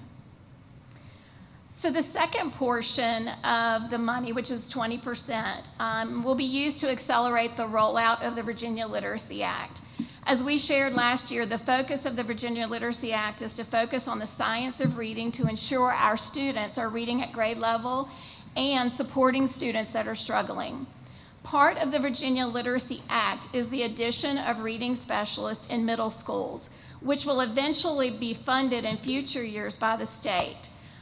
We've decided that we're going to use this new funding to accelerate that timeline. We are advertising for reading specialists for Stanton River Middle School, Liberty Middle School, and Forest Middle School. With the lack of teachers available, we may not find viable candidates at this time of the year, or candidates who have a reading specialist degree, or reading specialists are candidates that are not under contract in other school divisions. So we might have to wait until next summer to hire them, but we wanted to get that ball rolling so that we could see the opportunity out there and also publicize the opportunity that our teachers may have in the future, or other reading specialists who may be interested in working with middle school students. We are not going to hire people that do not have or are not working on a reading specialist endorsement. So we do have to rate for the right candidates, because that's important if we're going to offer this to have reading specialists. We've already, and you'll see it next month in the program of studies, we've already built in an additional course for reading remediation for middle school that the reading specialist will be in charge of for identified students. Part of our implementation of the Virginia Literacy Act was to purchase the state-approved reading curriculum for grades K through 5 this year. With any new rollout of textbooks and curriculum, there may be a fear of change, and we knew that this curriculum would be much more rigorous than prior approaches. We know that we need to raise the expectations for our students as we are currently struggling with success in reading K-8. Even though Benchmark Advance is a rigorous program, it has proven that results can happen with fidelity to the program. While we've worked hard to support our elementary teachers, we do need to continue to help with teacher coaching, modeling, and assisting with after-school training, answering questions, and working with the large number of new teachers that we have in our schools. So with the implementation of new curriculum and a desperate need to improve reading achievement, we're going to look at some possible position adjustments and job responsibility adjustments so that we can provide more support at the elementary and middle school reading and writing level. Finally, we are considering the possible hiring of 2 instructional coaches to support our 2 middle schools that need some significant improvement in achievement. We heard from Stanton River Middle School last month and Liberty Middle School this month, and they're concerned with the large number of inexperienced teachers. So we need people to help with modeling lessons, analyzing data, supporting teachers on a day-to-day, not just when the instructional team can come in. So we are also looking at that possibility as we are looking at the dollars and writing the grant. We actually talked about these types of positions when SOL scores first came out, but we knew that that would cause an increase in the budget, and we didn't have the funding for that. So having this funding for the next 2 years are just going to make some things possible that I think can really help our schools. I just want to repeat, though, that even though I'm talking about positions, there's no impact to our budget this year or next year. We're focusing in on the All-in Virginia money. And our goal will be to reduce the failure rate at least by 10% in each of our subgroups and overall in those middle school areas. The final portion of money, the 10%, is to address chronic absenteeism, and as you've heard tonight, that is a major focus in all of our schools. Our focus this year has already been on a rather large change to our truancy process, with the school division taking the lead on the multidisciplinary meetings required for parents, and with each school focusing on recognizing strong attendance and making connections with families who are struggling with regular attendance. As we've already said tonight, one side effect of the pandemic that we have serious concerns about is school attendance. We definitely need our families to help us by prioritizing students being in school every day. And our focus has moved, instead of punishment, to incentives for students attending school, trying to provide support to families before we even end up in truancy court, and providing engaging instruction so that kids want to be in school and participate. Currently, we have one youth and family service worker that we moved to support 100% truancy. This family and youth service provider, she works directly with DSS, court services, and the judge to think of ways to get services to our families, because when we're in court, we see that our families are struggling. They're struggling with substance abuse, they're struggling with their own mental health, and it's affecting our students coming to school. This specialist has actually worked with our social workers to go to homes in our school division and work directly with parents right in their home, which is something that takes a lot of time. So in doing that, we are seeing that it's making a difference for our families and our students are seeing that we care enough that we're sending people to their homes. So we're thinking about adding to our plan the possibility of adding more family and youth support specialists so that we have one in every zone. Because we not only need to support our students in K-12, We also need to go ahead and address our preschoolers who are already starting with attendance issues so that we start developing good attendance habits early. And quite frankly, we have so many students who are in truancy right now, one person can't do it and do it well. So we're hoping if we can infuse 2 years of really concentrated support for truancy, then we can get our numbers back down. Currently, we have 15.5% of our students missing more than 10 days of school every year, which is chronic absenteeism. Our goal would be to get that down to 10% or less in the next 2 years by focusing intense family services as soon as we can get and we see that students are having absentee issues. If we get to the point of court services, it slows the process down so much that students sometimes will miss 50 or 60 days before there's intervention. So we want to reverse that and get to them very quickly. I'm happy, Dr. Bergen and I both, to answer any questions we can about the All in Virginia Act, and I think we'll probably be updating you on a regular basis from this point out as we learn more from the state. Well, actually, are we going to have a lot of questions? Because I was thinking, given this hour, we'll go ahead and break for dinner and then come back and address questions when we pick everything up. Sure. Okay? So let's go ahead and break for dinner, then we'll pick this up in item 9.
rock and roll.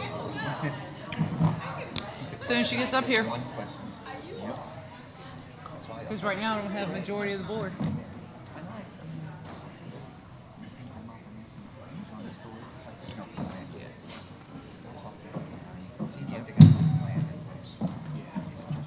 Okay, I got the majority, right? Did you get your food? Yes. I gave it to Danny already. Thanks.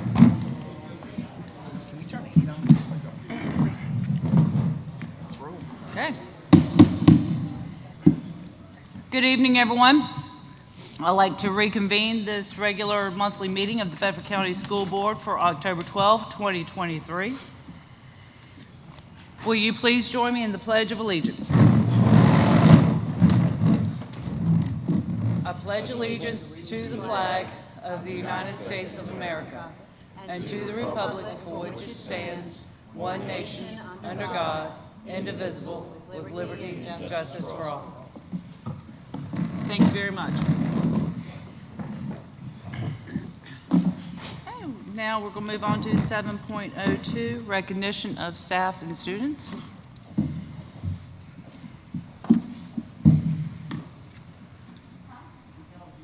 I told him to get Hoover. Thought they weren't bringing Hoover. I made him. I'm sorry, it's I my made him a fault. certificate and left it at the office because I didn't think he was coming. That's okay. We'll get it to him later. Okay. And do you want us up front? Huh? Do you want us up front? Yeah. Madam Chair, Vice Chair, and Dr. Bergen, will you please come forward to greet our staff? Guest staff. He'll be here momentarily. I know. Okay.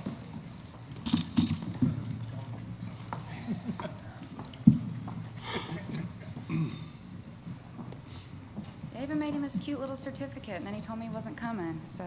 I know. I'll have to apologize to him later. You wasn't gonna bring him in, but I said you have to. So, Well, Diane and I were disappointed. we're waiting on Hoover. I did mention him at least, so he was getting a shout out.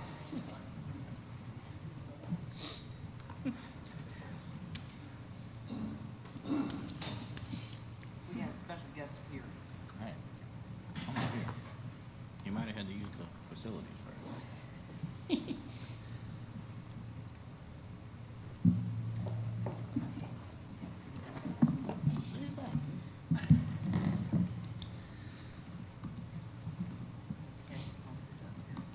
You're fine. I'll start talking and walk in the door.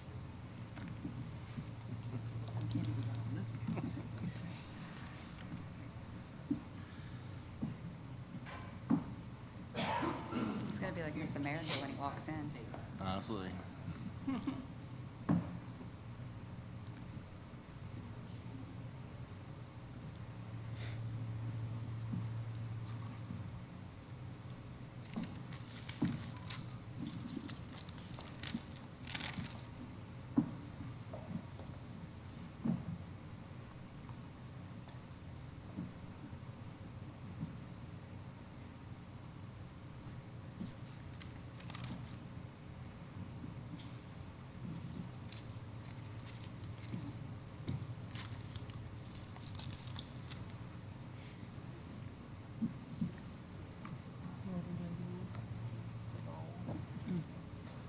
I thought that's what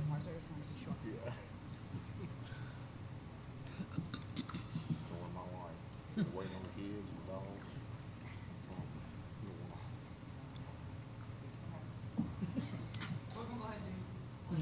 Oh. Yes. If that's what you want to do? Unless, Is he coming in? Who's coming in? okay. Probably done hit on something out there.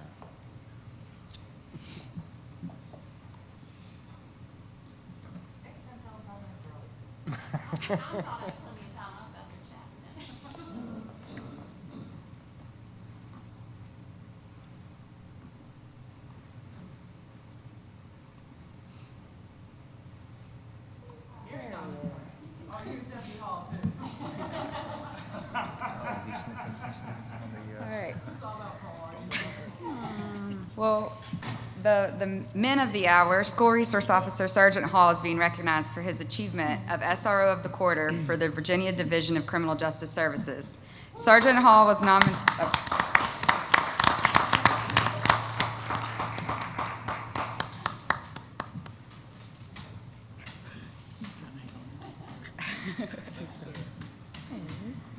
I want to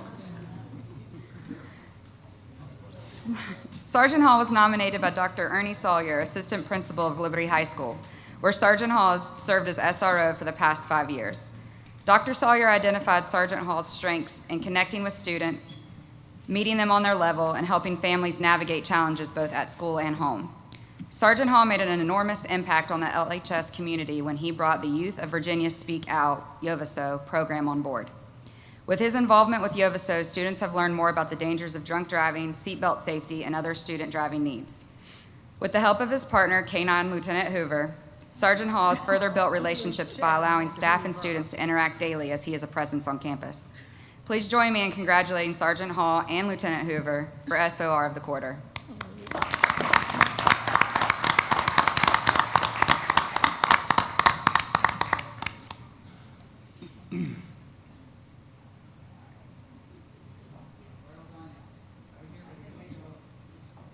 Remember when that dog attacked that guy in the? And you might want to take them that way, Sergeant Hall, because there's cords. Look at him. He's a cutie. I was going to say, you need to bring him here so we can say hello, please. Oh, hi, sweetheart. Hi, baby. You know, every time I ask you about this, tell me he's in the car. I think it's like the first time I've ever seen you.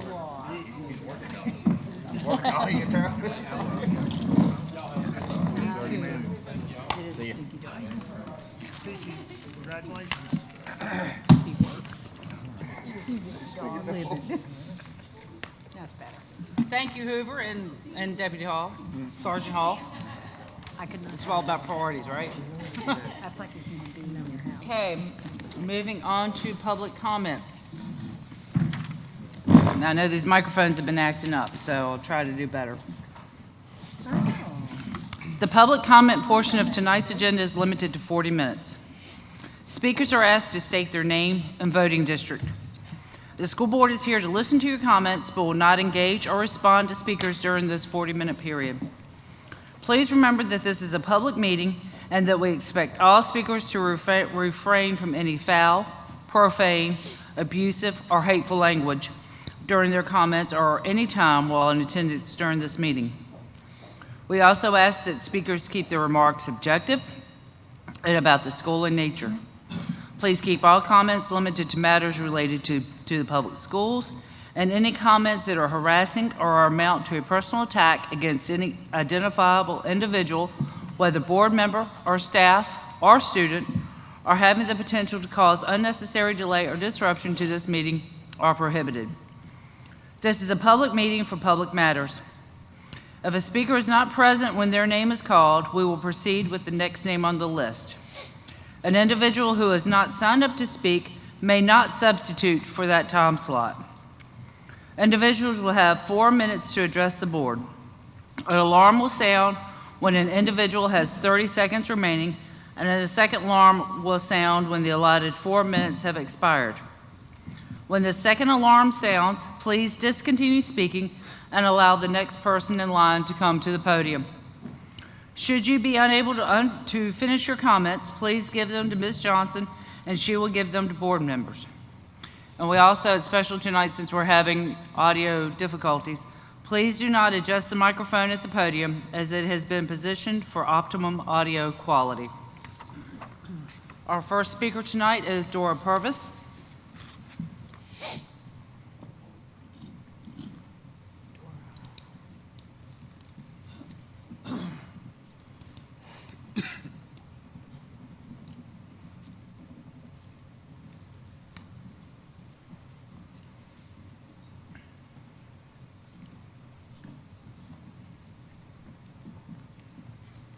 Good evening. Thank you for the opportunity to be able to speak to you and show our concerns. My name is Dora Purvis. I'm in District 5. I'm a teacher, a mother, and a grandmother. In my teaching experience, I have taught children from many different ages, backgrounds, ethnicities, and sexual orientations. I've taught students who were confident and others who were insecure. The one thing that has stood out to me in my 40-plus years of teaching is the decline in the mental health of our children. This has especially been concerning since 2020, when all of our lives were turned upside down and the severity of our children's mental health issues became more apparent.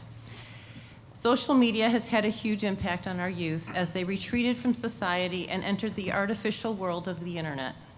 Rather than interact with parents, peers, and healthy adults who would affirm them for who they were, they entered a false reality of what the world was like and how to live in it. They began comparing themselves to photoshopped celebrities. Many children became addicted to violent video games, social media influencers, and social media apps where everyone posts their best and often fake selves. The internet also became a war zone of attacks as bullying became even more brutal and abusive than things said to their faces. Rumors spread rapidly on the internet and many children retreated even further from society. However, probably the worst abuse that these children received was when they were told that they were somehow a mistake and were born in the wrong body. Can you imagine the ramifications of that? They were told that taking hormone blockers that cause terrible side effects and cutting off their breasts or penis would somehow make them happier. This mental abuse created even more confusion, depression, self-hatred, and suicide. These practices have caused irreparable damage to the many children within our community. Unfortunately, there's also been a huge push in our society to paint parents as the problem rather than the solution. They have encouraged children to trust total strangers to help them find their identity rather than those who love them most. This has severely damaged the many families of America and has made children feel like they couldn't trust their parents to know what is right and how to deal with their issues. How many times have we heard, "My parents just don't understand"? This, of course, made them feel even more hopeless and alone. While there are no perfect parents, generally no one is going to invest more time, money, and especially love into a child than their parents. No one knows a child better than their parents. No one is better qualified to care for what they need.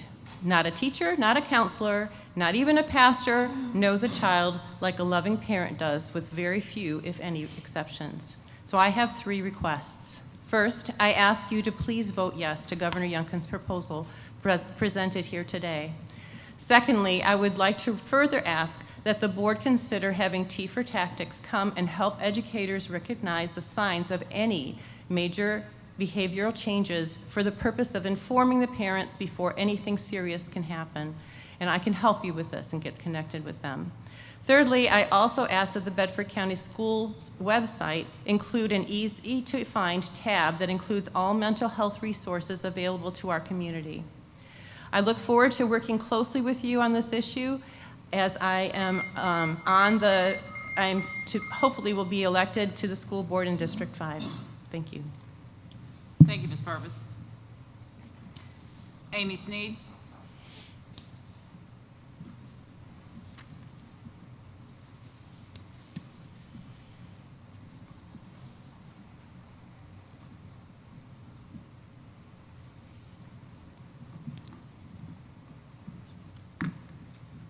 Hoover's a tough act to follow. That's a fan favorite of all the school board meetings I think I've ever attended.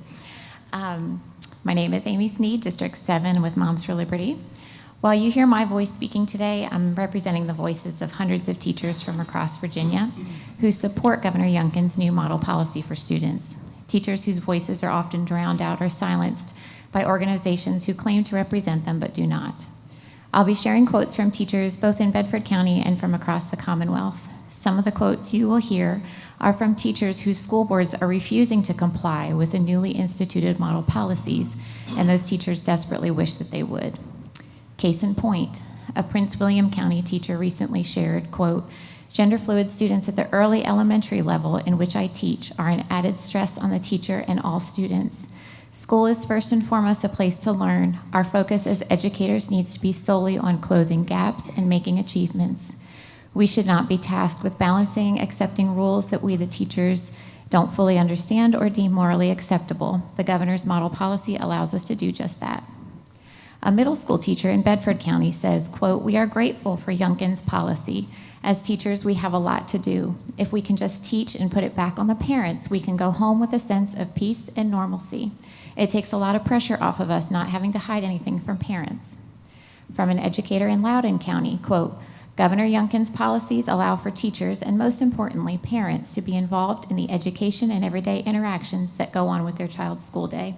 As an educator, I enjoy working alongside parents to help bring out the best of their child. I also don't believe in lying to a child and telling them things that aren't true. I think if a teacher is not allowed to share with parents what's going on with a student in the school, there is a trust factor that is broken." Another Bedford County teacher shared, quote, "I personally am very thankful that based on Governor Youngkin's model policy, I do not have to go along with pronouns a child may choose, ones that go against the truth of their biological sex. This policy is key to keeping experienced and capable teachers employed in our public schools. I can now continue to focus my efforts on what I love, educating and developing future Virginia and U.S. citizens. I also firmly believe that our students, all of them, win with this policy. Whenever adults act like adults and guide children based on truth, children can also rest within the proven boundaries and better set their hearts and minds on appropriate learning. We can do that now without worrying about compromising our own beliefs or getting fired." A Lynchburg City school teacher states, quote, "We are placed in an incredibly uncomfortable situation when a student who is a minor asks us to call them by a certain name or a set of pronouns when they're at school and a completely different one when we're talking to their parents. It violates my religious beliefs and makes me lie to parents. These are two things that are upsetting to me, and I love that the new model policy removes those challenges." Another Bedford County teacher said, quote, "We must restore things that make sense. Even when the culture makes a mess of things, our schools should be grounded in common universal precepts. The model policies make it clear that biology cannot be ignored. Support the model policies in the name of everything that is good and in common sense." From an Amherst County teacher, quote, "Against my religious beliefs, I've been told to use the pronouns contrary to a student's gender. I'm also being asked to use alternative names for students that don't match what's on their file. As a teacher, I'm not comfortable doing this, and I feel my religious rights don't matter. The model policy stands up for my rights as a teacher as well." The difficulties that teachers and staff experience when their boards do not adopt the model policies are tremendous because it builds a wall between parents and between parents and school staff. We should all agree that the relationship between parents and school officials should be a bridge, not a wall. Our chapter and many, many teachers ask you to vote tonight to adopt the governor's model policies. Thank you. Thank you, Ms. Sneed. Teresa Pregnell. Well,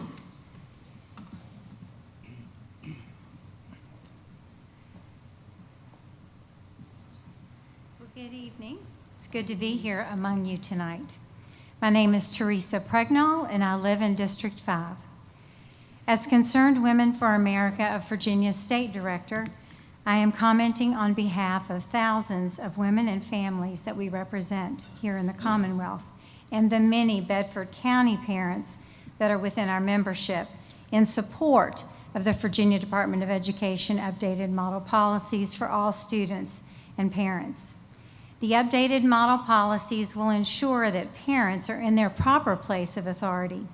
We believe that parents are their child's best advocates, their best educators, their best mentors, and protectors. The updated model policies ensure that parents lead conversations and decisions about their identity.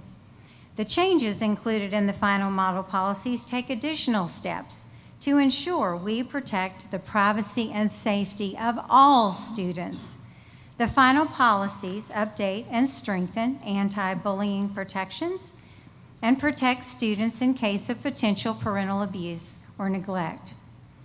Parents are in the best position to work with their children to determine what names, nicknames, or pronouns shall be used for their child by teachers and school staff, whether their child engages in any counseling or social transition at school, or whether their child expresses a gender that differs with his or her sex while at school.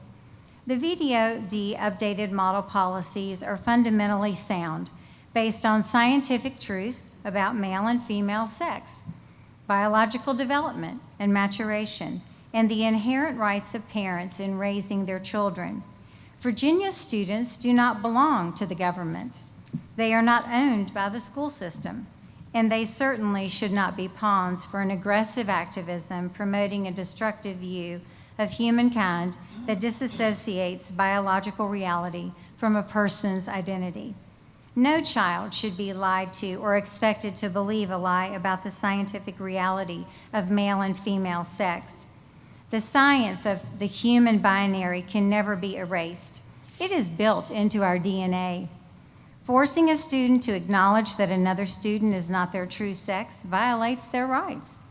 No one, a student, parent, teacher, or school administrator, asserting a claim of trans identification has a right to dictate that the world around them accommodate their subjective perception of self and claim a superior right over others who are standing on factual truth about male and female sex. No student should be subject to denying their own privacy and protection on their basis of sex, nor lose equal access to their educational benefit and opportunities. It is important to note that neither Congress nor the Supreme Court has reinterpreted the conventional meaning of sex as male and female under Title IX. Virginia schools are required under federal law to comply with Title IX civil rights law that prohibits discrimination in education programs and activities on the basis of sex. Virginia model policies must cautiously and soberly recognize that transgender socialization in schools, even if approved by parents, places many youth on a direct path away from accepting their sex and toward deliberate, lifelong, harmful, irreversible medical procedures followed by serious long-term health consequences, including sterility. More and more, this path is leading to transition regret. Bedford County School Board members, I would encourage you to support the Virginia Department of Education's updated model policies on the privacy, dignity, and respect for all students and parents in Virginia public schools. Thank you. Thank you, Ms. Bragnell. Alicia Wood.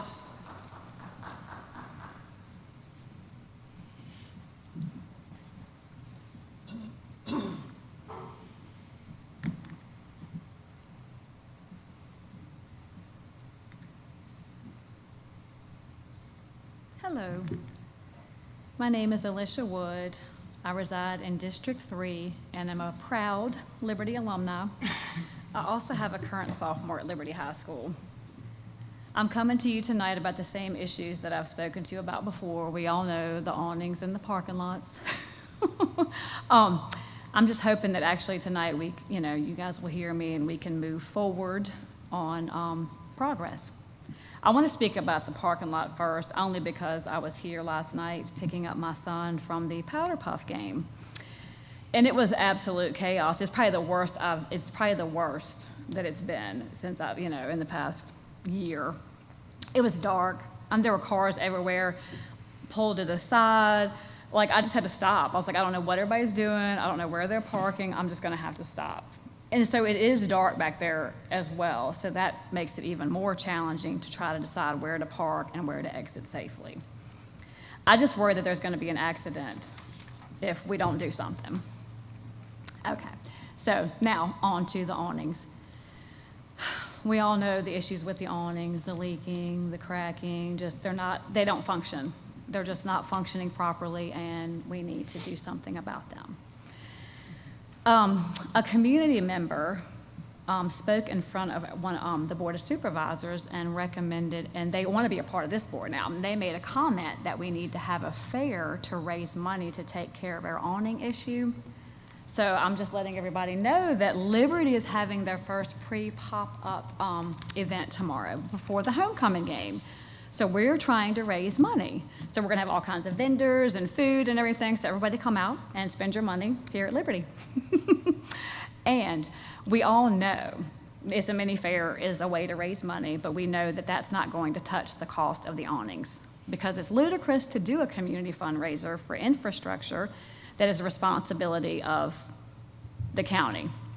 We as parents are trying to do our part. It has also been brought to my attention that another community member that would like to also be a part of this board feels as though rain jackets and umbrellas are a solution to the awning issue. Of course, we know that's not going to be a reasonable issue. And also, too, we have, somebody donated, a community member bought umbrellas and donated them so you all can have one of our Liberty umbrellas. So I'll leave those with the secretary when I leave. So anyway, I guess I'm here because I'm frustrated, realizing that it's been almost a year we've been discussing awnings and the parking lot has just been recently added, and we have not moved forward on any progress. So I'm asking you to please do the right thing when it comes to the awnings and the parking lots for the safety of our children, parents, faculty, and staff. I understand that we all have our own political feelings regarding fiscal responsibility and resource management. But the issues that I am coming to you with are not political issues. They're issues regarding the safety of our children and staff in our public schools. If you believe in our school system, your duty as school board members is to take care of our students and our school system. Please move forward on both the awning project and the project to redo and improve the parking lots at Liberty High School. Thank you all. Thank you, Ms. Wood. I have 6 available slots. Would anyone else like to speak this evening? Mr. Knight?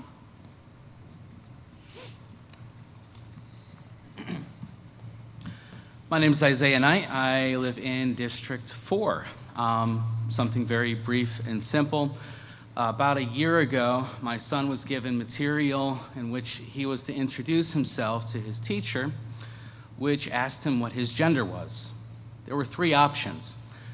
I appreciate there's been a lot of motion towards remedying these types of questions being asked to our kids.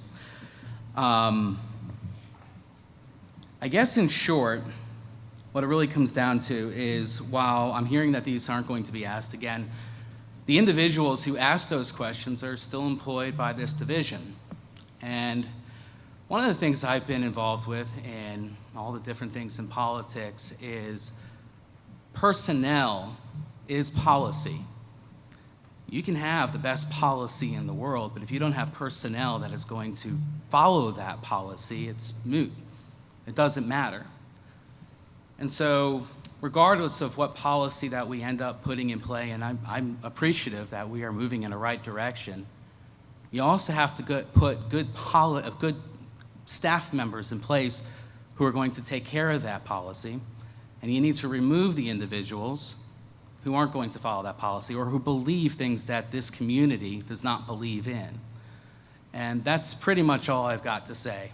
That principal is still employed, that teacher is still employed. And they thought it was a great idea, and they thought it was a good thing to ask those kids that and not tell me, their father, about that. That's it. Thank you. Thank you, Mr. Knight. Would anyone else like to speak this evening? Okay, seeing no volunteers, I will close the public comment portion of tonight's meeting. Moving on to item 8, the consent agenda. Do I have a motion on the consent agenda? Madam Chairman, I make a motion that we accept the consent agenda as presented. I have a motion by Dr. Mealy. Do I have a second? Second. Second by Mr. Daniels. Any discussion? All those in favor signify by saying aye. Aye. Opposed? The consent agenda is approved.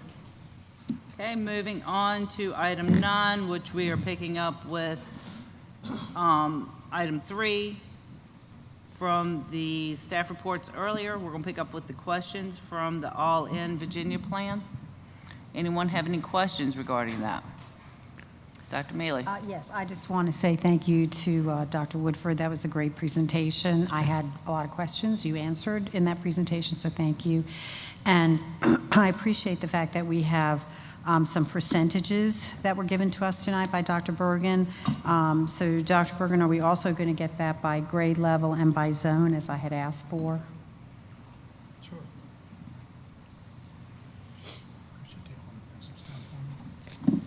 So yes, ma'am. I appreciate the heads up that you had an interest in that information. So we created a handout for the board. It's coming down now, Dr. Mealy.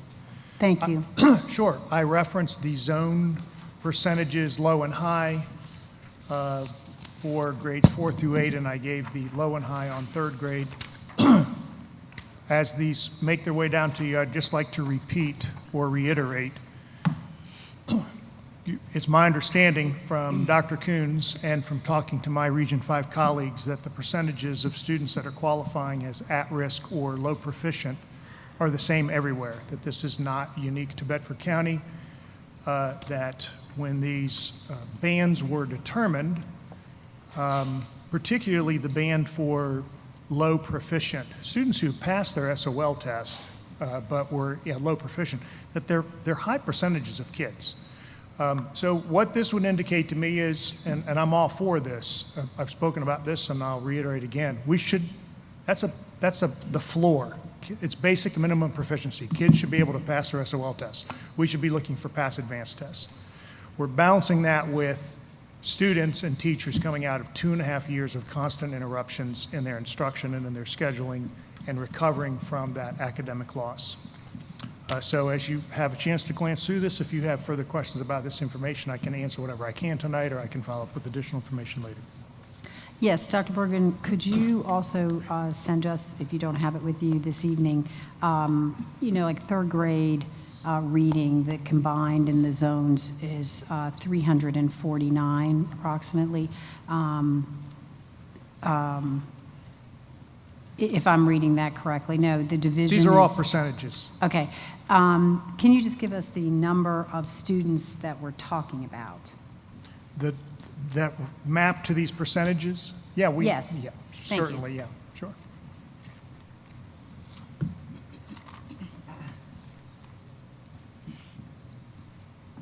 Any more questions, Dr. No, Mealy? thank you. No? Any more questions? Okay. Moving on to 3.03, first quarter financial report.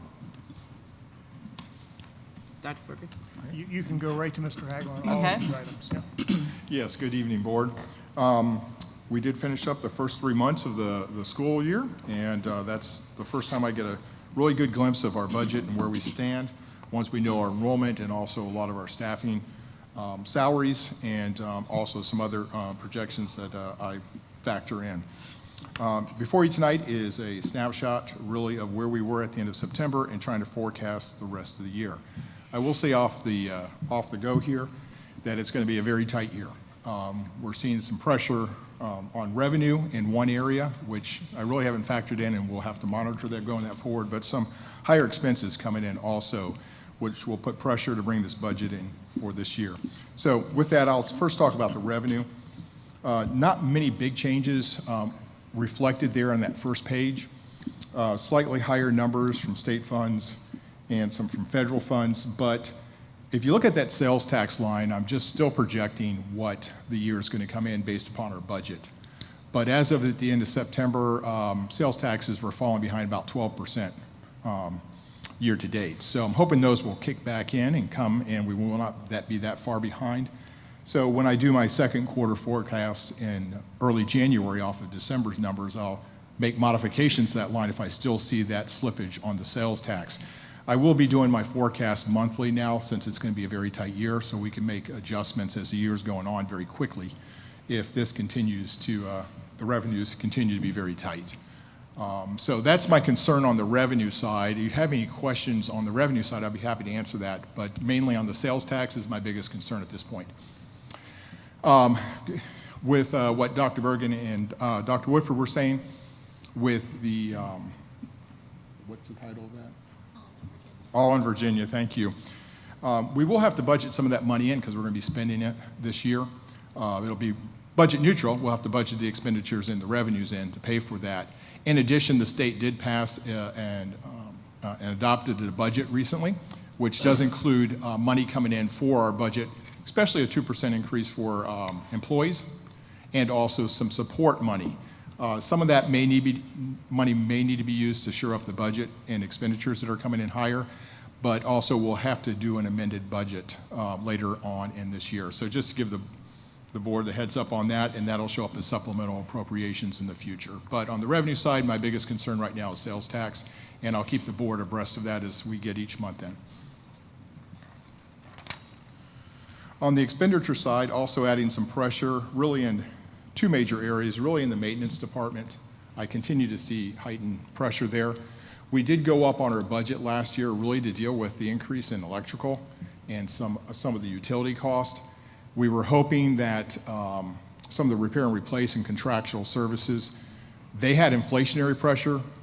We didn't go up on those, but now it's kind of looking like we should have. So I'm seeing increased pressure on the repair and replace line. Also on, thank you, Kat. I didn't even start it off.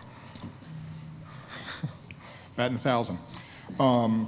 But also on electrical is coming in almost about 200 to 250,000 more than we went up almost 400,000 in the budget, and it's still running a little bit higher than expected. My maintenance department's working hard. We're looking where we can curtail things to bring that in, but there is a lot of pressure on the maintenance budget. Also under instruction, first 3 months in, there's a lot of changes that happened when we bring new contracts on in September. We've paid out the employees for the previous year at the end of August. So we are watching also the instructional department on salaries and seeing if we're going to have to make any adjustments there. So I'll continue to keep the board updated. Part of, we just received the calc tools from the state for the increased money. We'll talk a little bit later about budget that we'll have to add probably a work session to adjust the budget. But I really want to see how October's numbers come in so I get a better picture of what the year is going to be like. Trying to get September behind us, all the adjustments done, some things cleaned up, and then kind of reforecast the year, and then see if we have to make adjustments to the expenditure side with money we're going to be getting from the state. So that being said, I am showing a negative ending bounce. We will not end there, cannot end there, but it's 200,000 negative. We'll make adjustments to make sure that we come in. But there is pressure this year. My concern is on the sales tax. Hopefully that starts getting better, and also on the expenditure side, especially under maintenance and some salaries on the instructional side. Be happy to answer any questions on that high level there. Any questions for Mr. Hagler? No? Okay. It's going to be a long year for me to watch this, but as I said, I'll be watching this monthly. And if there's any major changes, I'll let the board know. Usually I do a quarterly forecast, but with it being this tight, I think we'll be doing more updates with the board to keep you abreast of things. If you turn to, there we go. We'll look at our other funds here. That was the operating fund. On the nutrition fund, things are looking fine. We usually start the year off in the negative, and you can see that we're about 500,000. 475,000 in the hole there. We usually start off that way, and then the money starts flowing in. There's a delay with the revenue flowing in from both the federal and on our sales. It is the state we have to justify that we need to spend that money down. We should only have 3 months of operating. And so we did a lot of purchases last year. I think there's still more pending. We're waiting for that equipment to come in. But with the increases in salaries, I think those balances will come down over time. So we're still in very good shape, good reserves there, but the state does ask our supervisor of nutrition for a plan to spend those funds down. So we'll have to update that.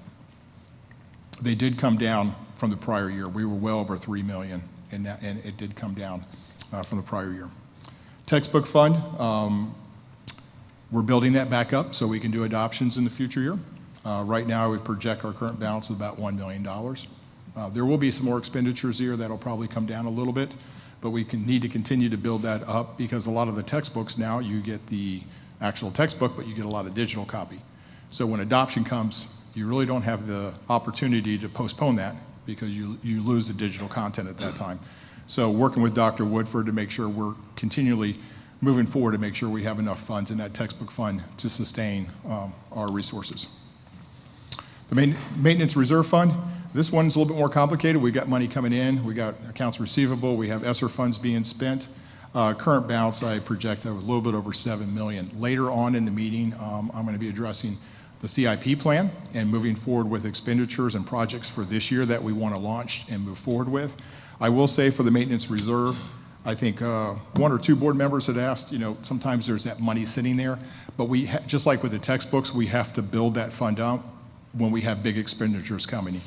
And not this year, but in the following 3 years, all 3 high schools are going to have HVAC projects that are going to need to be done. So those are going to be very substantial. So there may be a year we don't spend all the funds down, but we're building up for those bigger projects. So there's plenty of funds there to do the CIP plan for this year with reserves for any unexpected things. So that fund is in good shape right now. I've been going forward with each one. Apologize if you have questions on the maintenance reserve or any of those others. The final one, Karen's doing the clicker for me. The self-insured health fund started the year with $6.8 million. We're at $6.5 currently at the end of September, so that fund is still in very good shape. We've been adjusting the plan to give back to the employees, so there's some things that have been modifications to the plan to make things that are covered now that weren't, especially with diabetes kind of equipment. And we continue to look on how we can enhance those plans as we run a very, very tight ship there, and that fund's in great shape. Just for the board members, years ago we did a estimated run out. If we were ever to switch away from self-funded and go fully insured, there would be a run out of the claims. We estimate we'd need about $2 million for those run out claims, so you can see our reserves are in good place, in good place.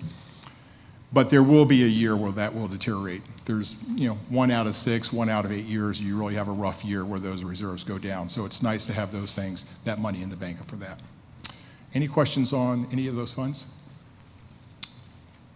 Okay, with that, that's the first quarter forecast. Once again, it's not like I've done in the previous few years where it's like, okay, well, it's clean sailing, we should come in fine. This is going to be a tight year, and the executive staff is already addressing some issues and watching this very closely.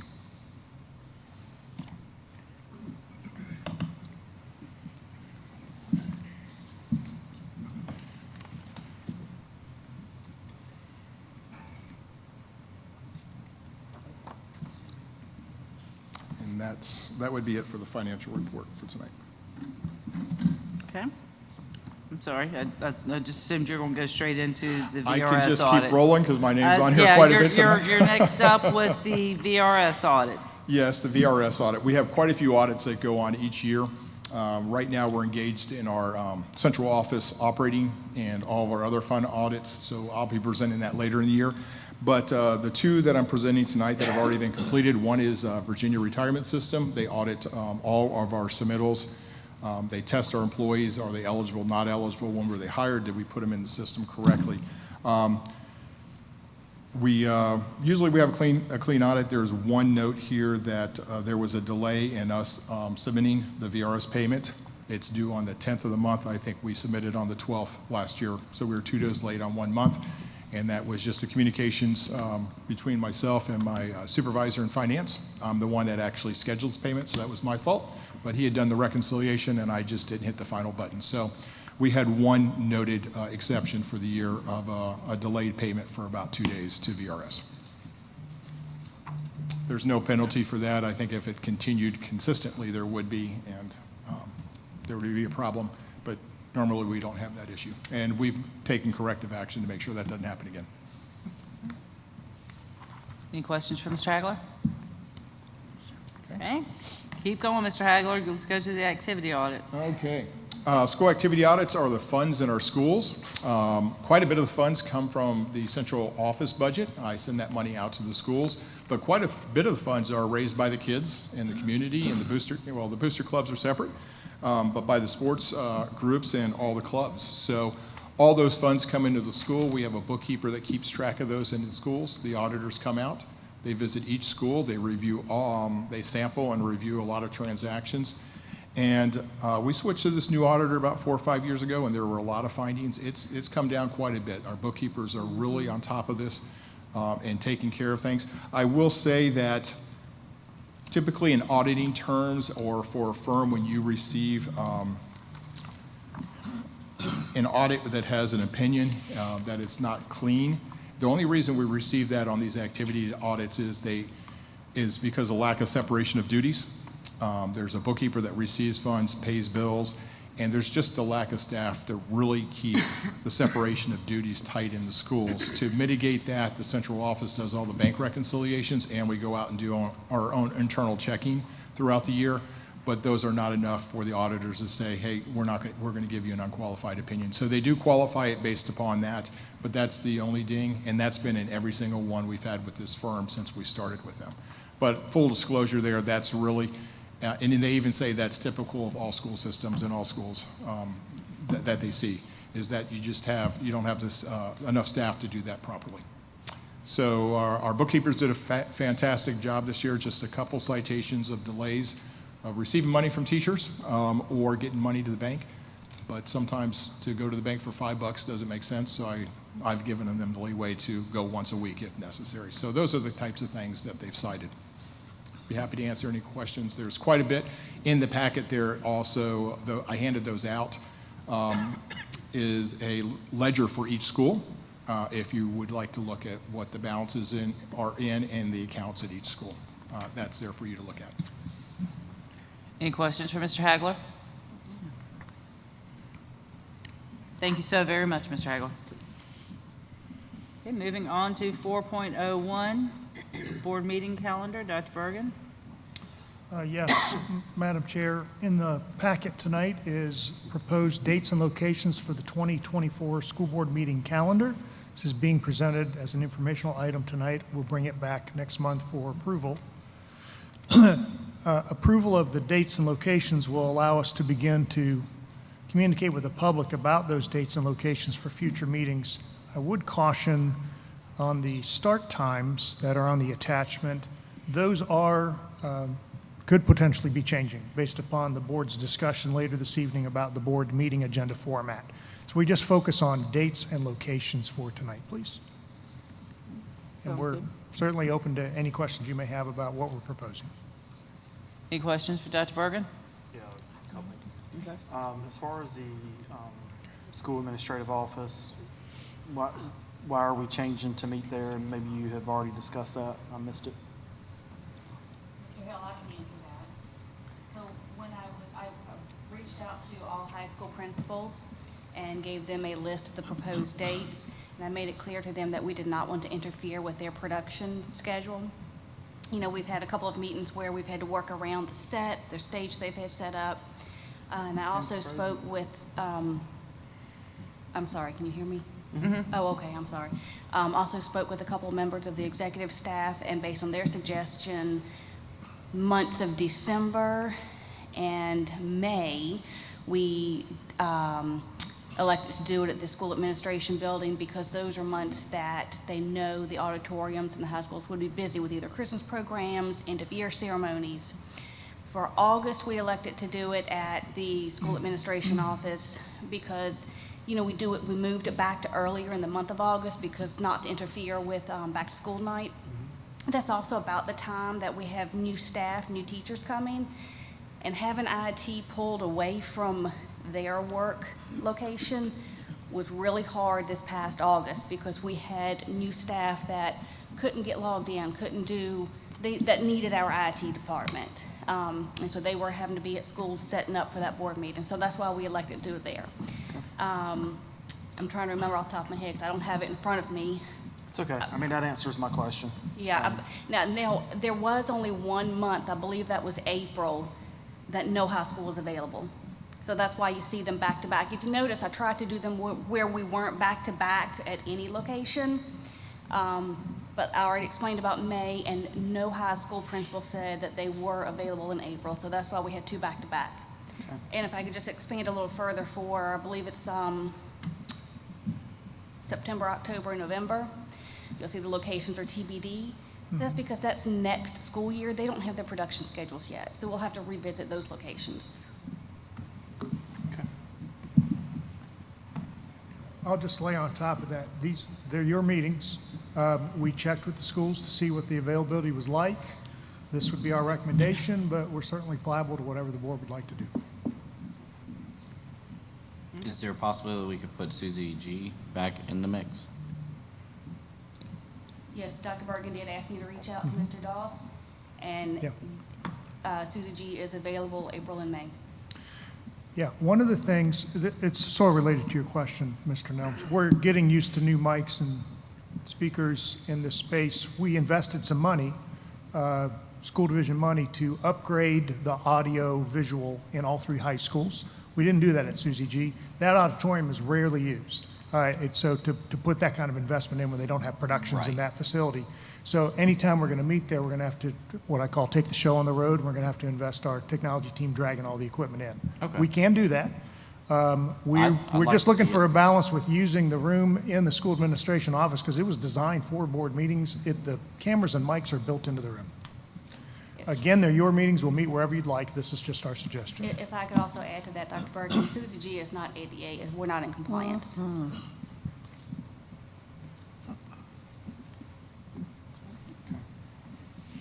Any further questions? Okay, well, this is just being presented as an informational item. So we have time to mull this over before we bring it back next month. Moving on to 4.02, budget calendar. Mr. Hagler again. Yes, before you is a proposed budget calendar for next year. I would like to add to that, if the board could discuss tonight, potential budget work session to amend the budget for this year. Once we have all the calculations from the state, I'd recommend a time in November. It's going to be a little bit hard in November when you got Thanksgiving mixed in. There's some, other things going on in November. So looking at that, giving me time to look at October's financials, to do new run rates, to do new forecasts on all the salaries. Maybe the week of the 26th of November as a special called meeting for amending the budget. If the board could maybe look at that week or different weeks. After that, that meeting would also be an action where the board would adopt that amended budget, and then I would take that to the Board of Supervisors at their first meeting in December for approval. Part of what the budget is that we have to certify that we are giving that 2% to the employees. So we need to make sure that all takes place so we can get that into the payroll for January. So I bring that to the board. This is the budget for the following year, but you're going to be working on amending the budget for the current year at the same time. So there's a lot going on.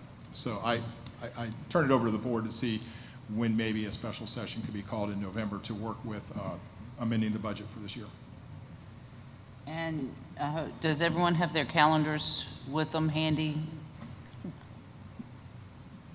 Because if our next meeting won't be until November, so I'd like to go ahead and try to get this, if y'all's calendars fill up at the holidays like mine do, I would like to get this on there sooner rather than later. So if we're looking at the week of the 27th, anybody have any conflict with the, Yes. let's go with the 28th on a Tuesday, just so. I do. You do? Do you have a conflict with that whole week? I do. Okay. You'll be out of town? That's exactly right. Okay. And it's my anniversary.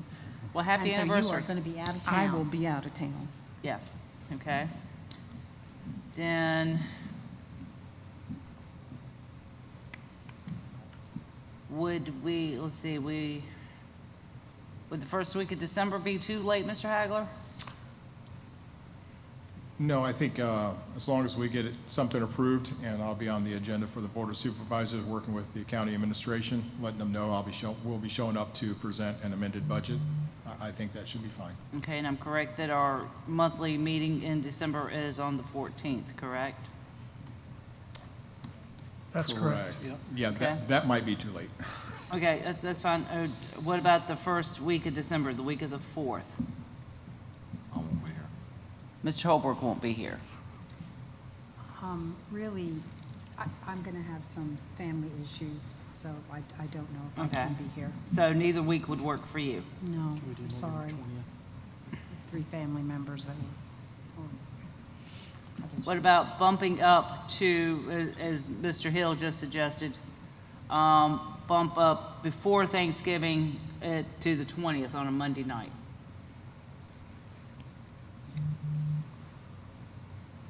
Put those pies on early. Is everybody good with the 20th? Mr. Nelms, are you looking at yours? Yes, I'm good. Okay. Works for me. Okay, Dr. Mealy, you good on 20th? Right now I am, yes. Okay, well, go ahead and put us down. And you do say you were? Yep. What Okay. time? November 20th, would that be okay, or would that be pushing you too much? And I would defer to Diana Johnson's what time so she can schedule that. time? 20th will work for me to have all the all the calculations done. Okay, and usually we do the special calls at 6, correct? Yes, ma'am, 6 PM at School Administration Office. That works for me. Does that work for everybody? And executive. Mine does. Okay, Executive staff will work with the finance committee before that meeting, and so we go through a lot of the details before we bring anything to the full board. okay. Thank you. Thank you. I'm just trying to get this on my book so that way I don't forget. Bear with me just a second, okay. Moving on to 4.03, RFP for internet connectivity. Another one. Yes. Part of our internet connectivity is funded through the E-rate program, the federal government. And with that, about every 5 years, we need to go out for an RFP and look and make sure we're getting the best pricing as possible. It is an RFP, a request for proposal, because you don't have to take the very bottom bid. There's different criteria you can look at, disruption, and for instance, if they don't have fiber to all of our schools, it might be the cheapest price, but it doesn't have fiber to our schools. So Barry Sexton and the IT department have put together this RFP with our consultants, and we need to put this out on the street so that other bidders can put in, and we can make sure that we get everything properly wrapped up for the E-rate program. The E-rate program pays for about 75% of our connectivity, which is phenomenal. So we're following the proper protocol here in meeting the 5-year RFP process, and with the board's approval, we'll go ahead and publicize this and get this out, and we'll bring back the results. I believe we're bringing the results back in December, because this has to be out for a certain period of time for the board to approve the selection on that. So it will be coming back for action to the board. Okay. Thank you, Mr. Hagler. Okay, keep going with the approval of the bid bus lease. This is one that's done every year. The buses will be arriving, I believe, late November. This is really to secure the financing through bank or financial institutions. So coming before the board to get approval to put these, or letting the board know, we're going to put these out on the street also and advertise these, and we'll bring the winning result at the November meeting. Cross our fingers on the interest rate, and hopefully we'll get some very competitive bids on that. Okay, any questions for Mr. Hagler? I do. Go ahead, man. I was going to ask, are these additional buses or replacing? Yes, we typically purchase around 12 buses a year, and we do a lease purchase, which means we purchase them over a 7-year period. It's a lease. We own them after 7, and we run them for 15. So there will be about 12 or 13 buses next year that will be taken out. The state's criteria is that buses run no more than 15 years. So this is a normal replacement cycle of our buses. It's built into the budget. And this is a process we do each and every year to make sure we maintain the age of our fleet. I hope I answered your question on that. Yeah, and I want to know, why are we financing them and not just straight out buying them? Well, good question.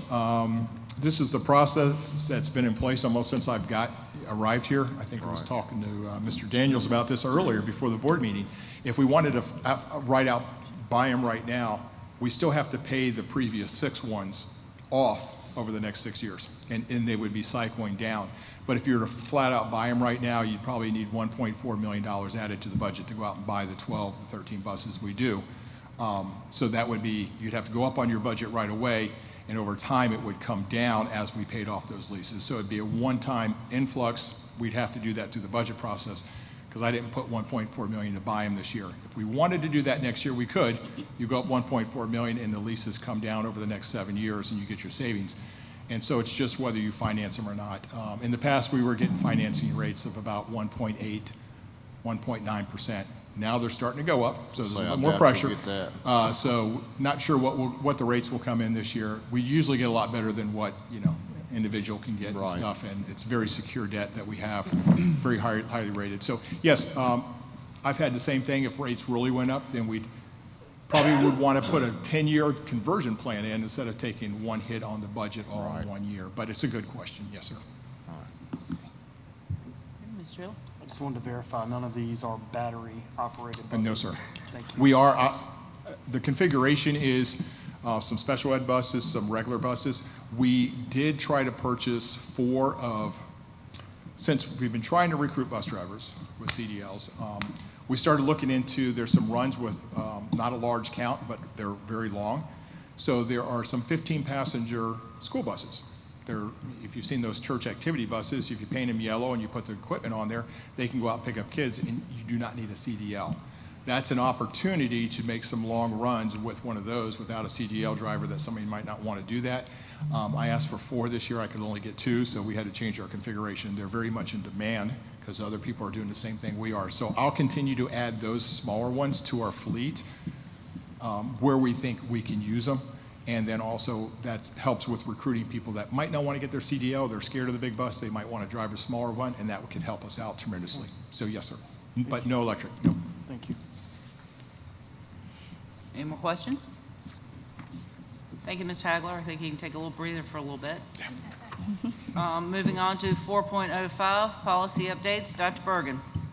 Yes, ma'am, there's 8 policies up for information tonight. These policies were reviewed by the board's Intergovernmental Affairs Committee, or IGA, at their meeting on September 26, and these 8 policies will return next month for action.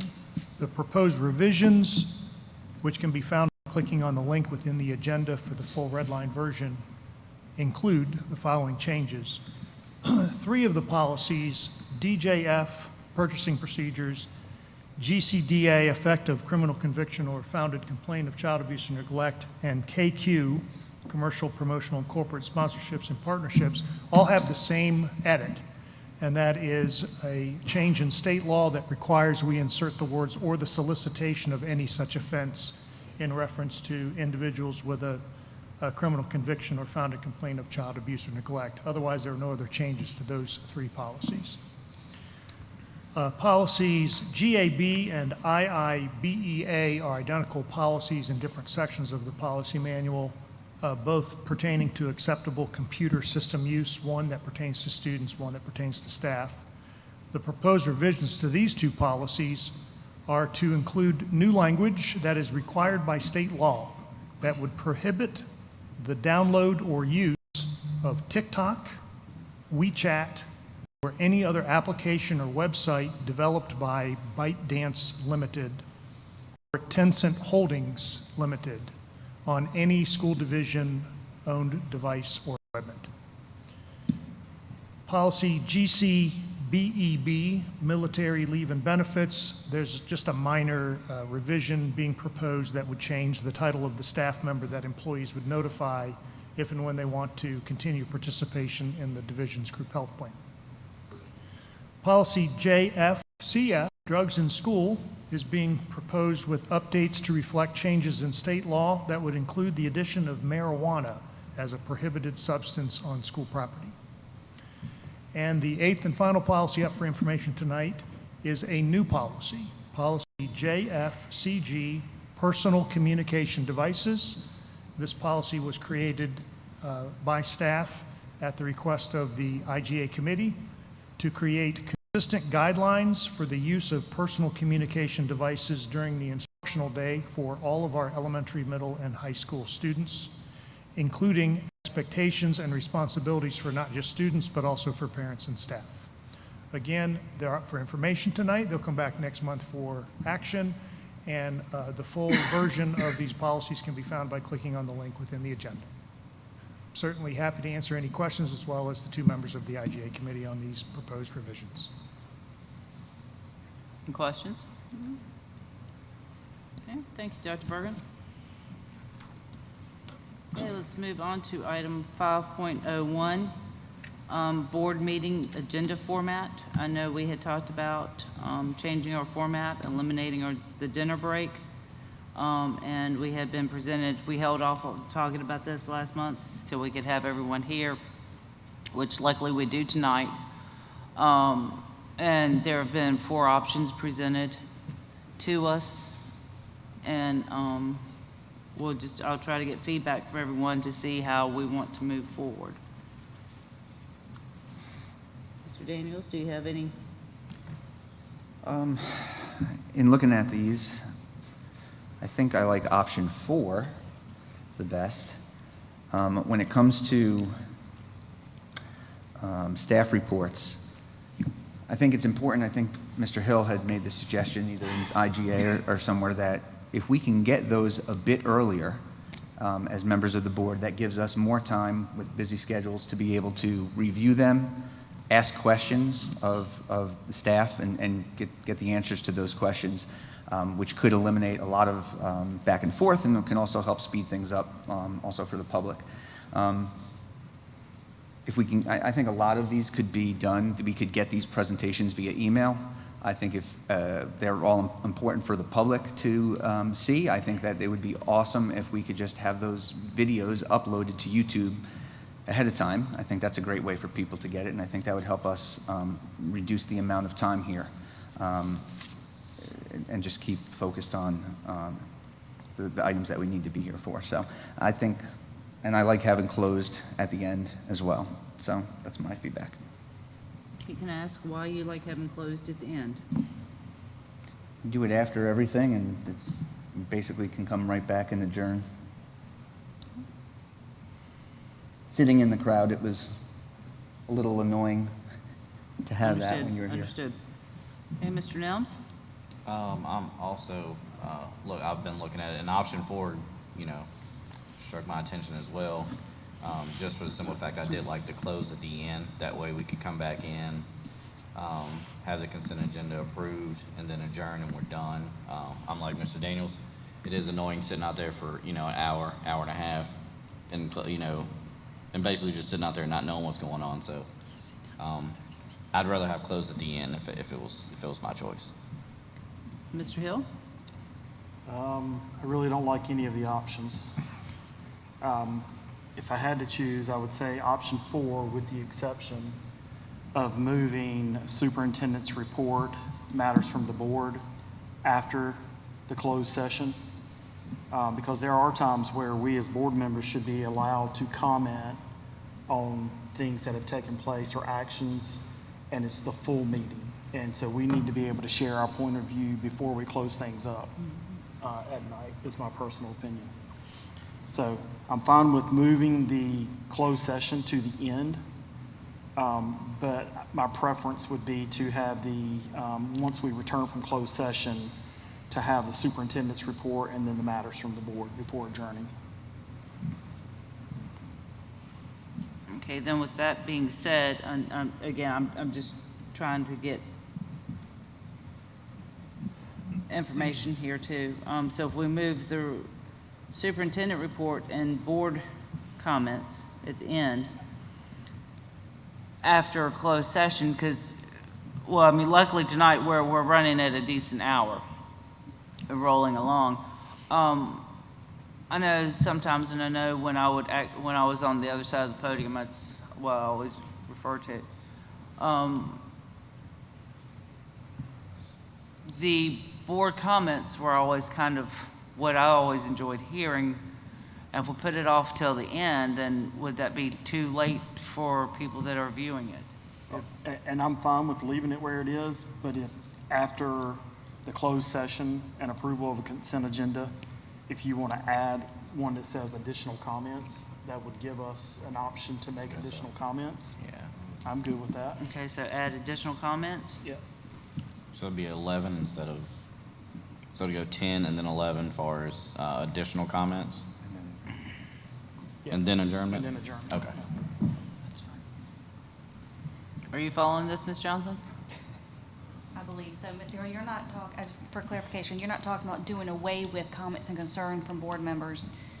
You're talking about adding an additional comment section. After the Excuse closed me, an session. additional comment item for board members. Right. There has been a time or two where we haven't agreed, Mhm. and so I just think it's Really? important to be able to make comments. So, yeah, I'm not saying take away from what's listed there, but I do want an option of additional comments. Sure, understood, Madam Chair. I know you were talking about like a time frame to expand on Mr. Hill's suggestion of that. For that additional comment section, that could be a timed limit per board member if they have something to say.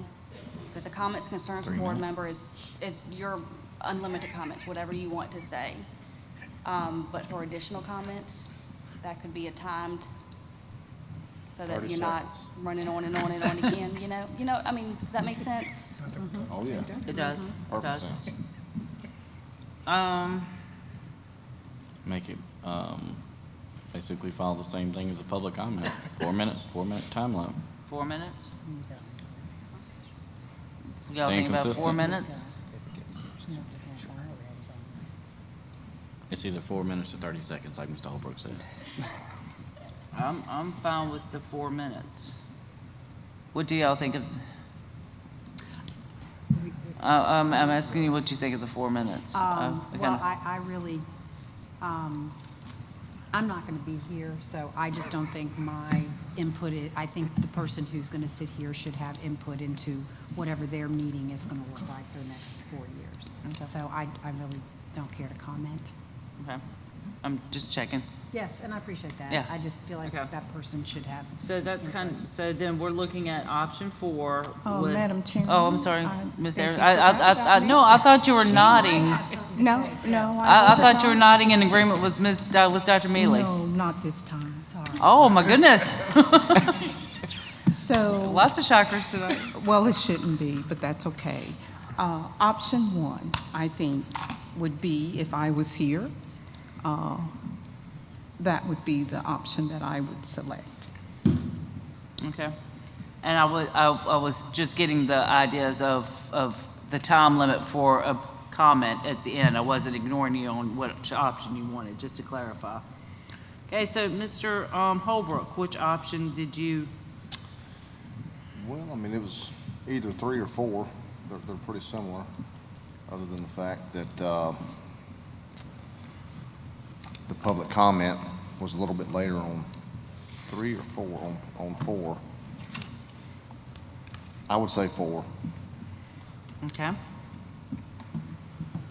Are you saying 4 with, as it's presented, or with Mr. Hill's additional comment period as he suggested? I would say with the additional comment. Okay.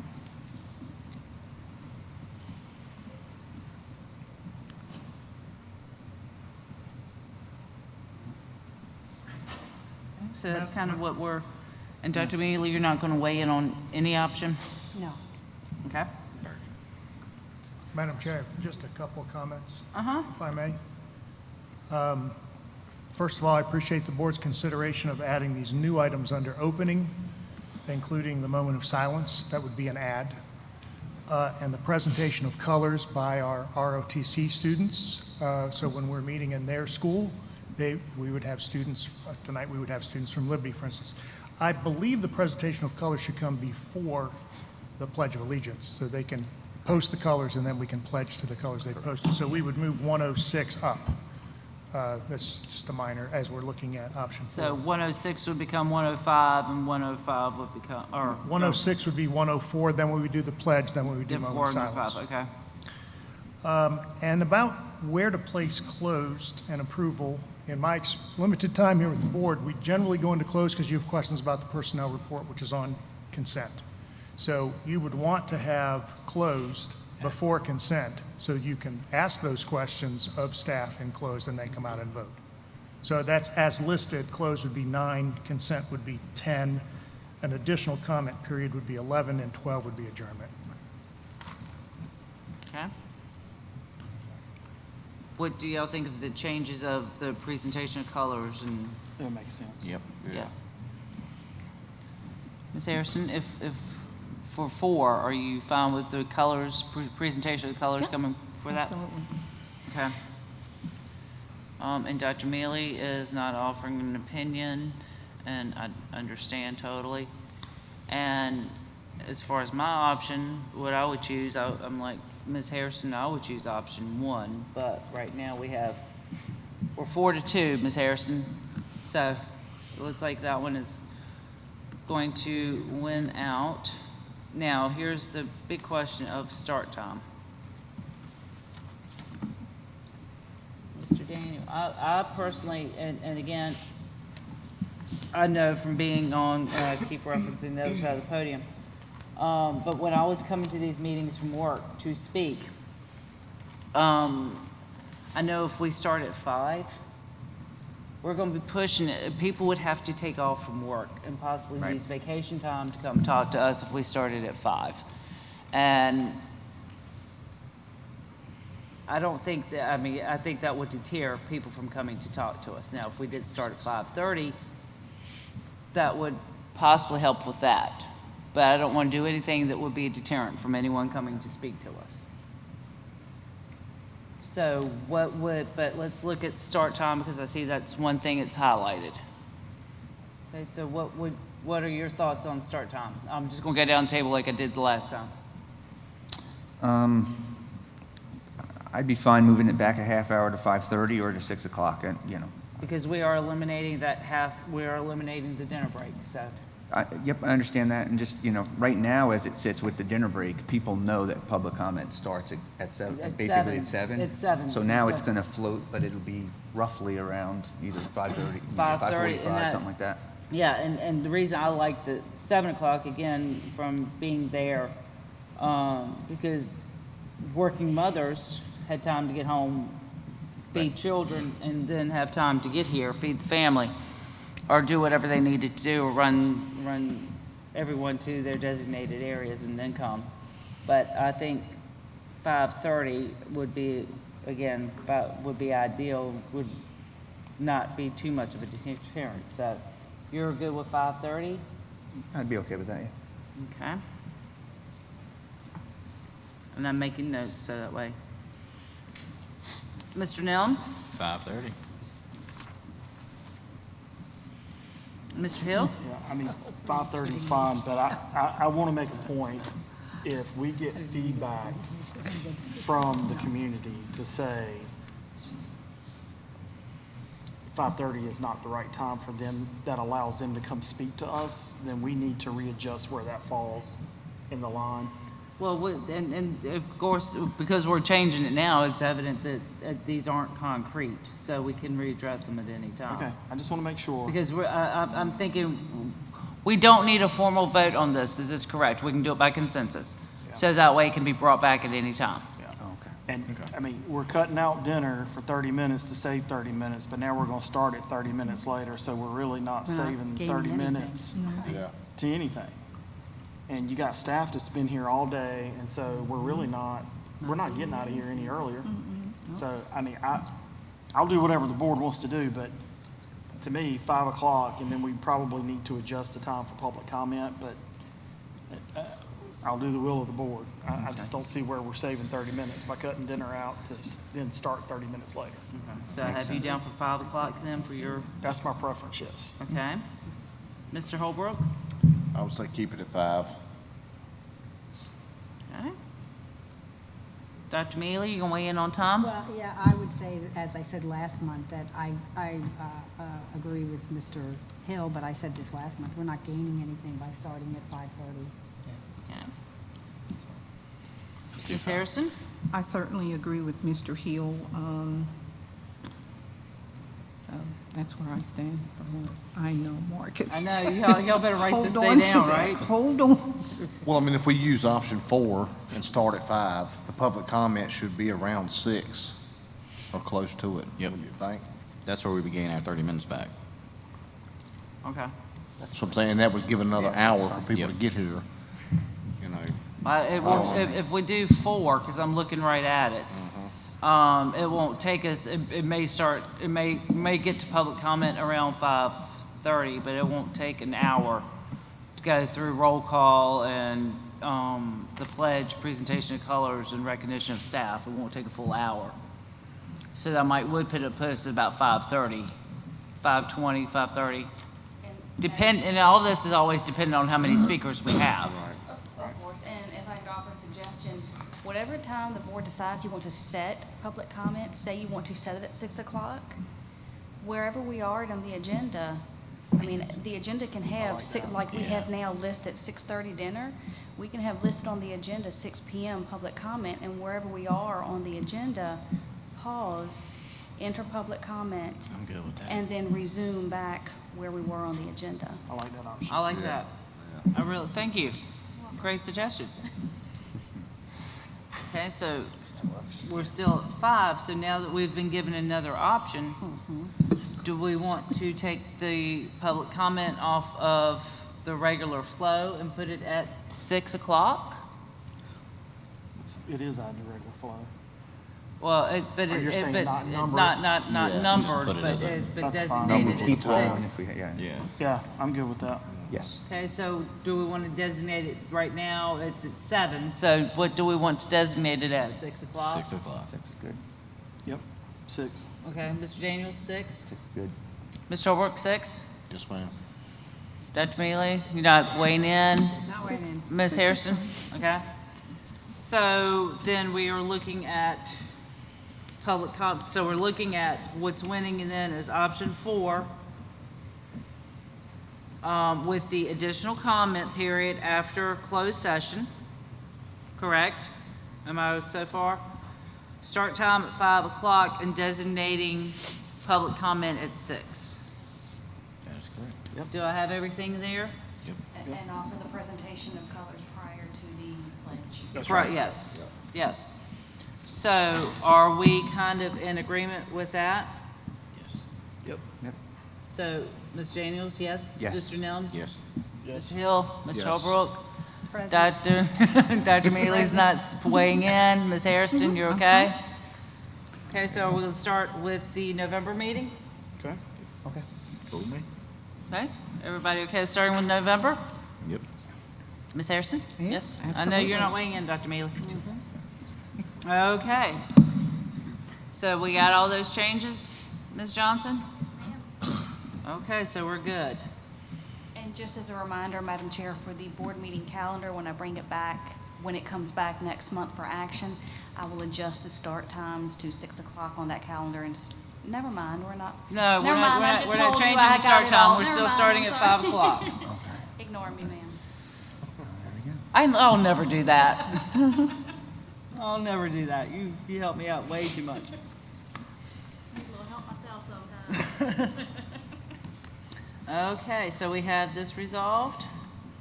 So let's move on down to item 10.01, approval of bid CIP projects. Mr. Hagler, is there anything additional to present? No, just the facility committee met, we reviewed all these, the CIP plan as presented that was approved by the board in the past. Really what we're asking tonight is, it's the whole 5-year plan. We'll add to that in the future. We went over some other criteria about how long equipment, how many years, and to flow things in there. So we've got a really good plan going out many years. But for staff, the projects listed in the 23-24 year, we're going to start actively pursuing either bids, quotes, depending on the level they are, and bringing those back to the board as quickly as possible. We want to start knocking out these things pretty quickly.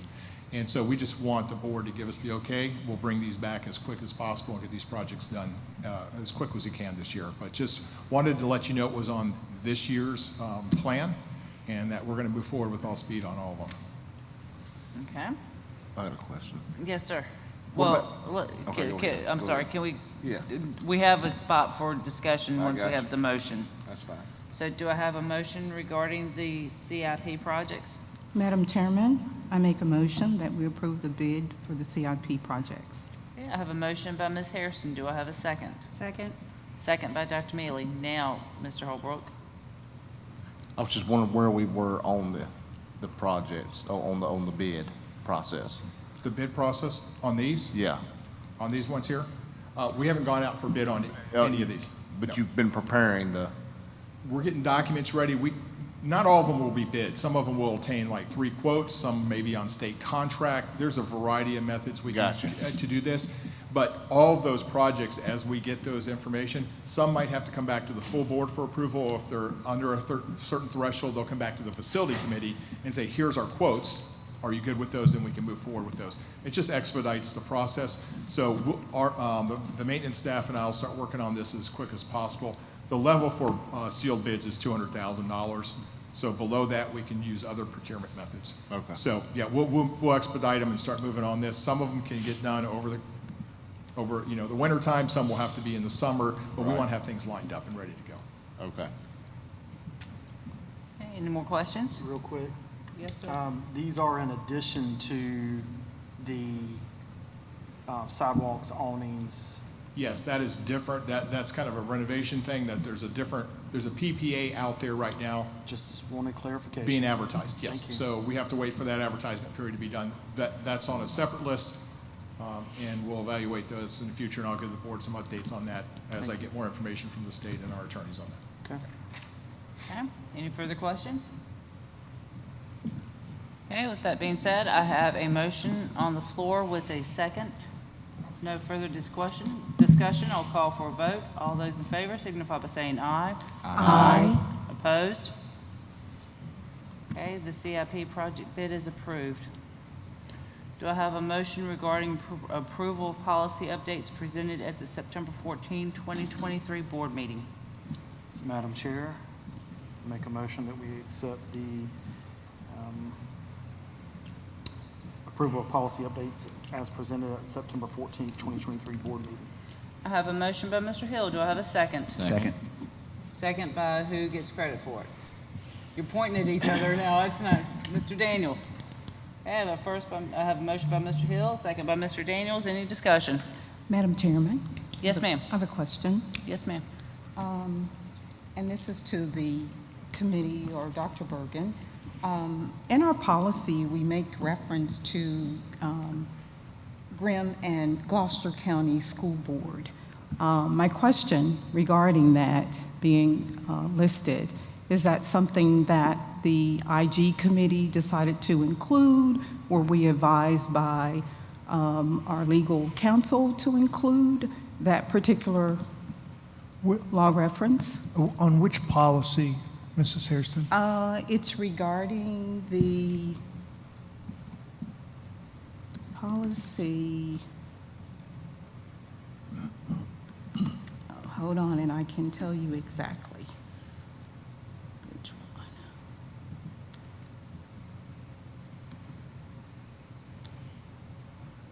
I apologize, I should have had that. It's JBB. JBB.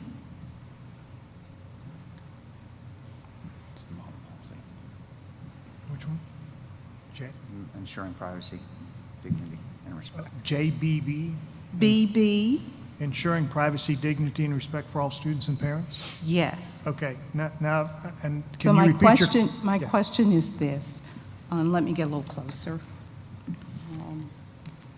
In the policy, there's mention, or it's written, and makes reference to Grimm and Gloucester County School Board. Yeah. Year 2020. So Thank you. my question is, why was that included? Sure. Was it upon the advisement of legal counsel? Sure. Sure. I'm happy to answer the question unless, Mr. you'd like me to defer to you. So the policy as presented was written wholly by the VDOE. Bedford County did not write the policy. The IGA committee did not write the policy. This is the same policy that has been proposed across 100 school divisions. The reference to Gloucester and the Grimm case is very specific and important. It was a test case. Grimm was a transgender male who in Gloucester was told he had to use he was not permitted to use the male restroom. He sued the board. He went into the appeal process. The courts have determined that the Supreme Court has not heard the case, refused to take up the case, so the facts are what they are and they're enforced through Grimm. But there's very specific circumstances in the Grimm case. So this policy was written very specifically by lawyers to say, when the circumstances are exactly like they were in Grimm, it's the law and we need to follow them. When the circumstances are different, we should seek legal counsel as to what those different circumstances are. Okay, thank you, Dr. Bergen, for clarifying that piece. I think that's important for our community to understand that aspect of what you just shared. If I may just make one more comment.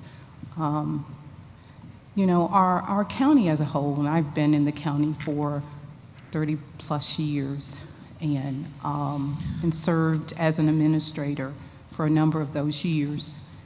And we have always, and I believe strongly even today, that our staff, both at the central office level, the building level, and even our instructional team, our teachers and staff members, all respect our students, and that we take great pride in ensuring that all of our students feel of worth and that they are fairly treated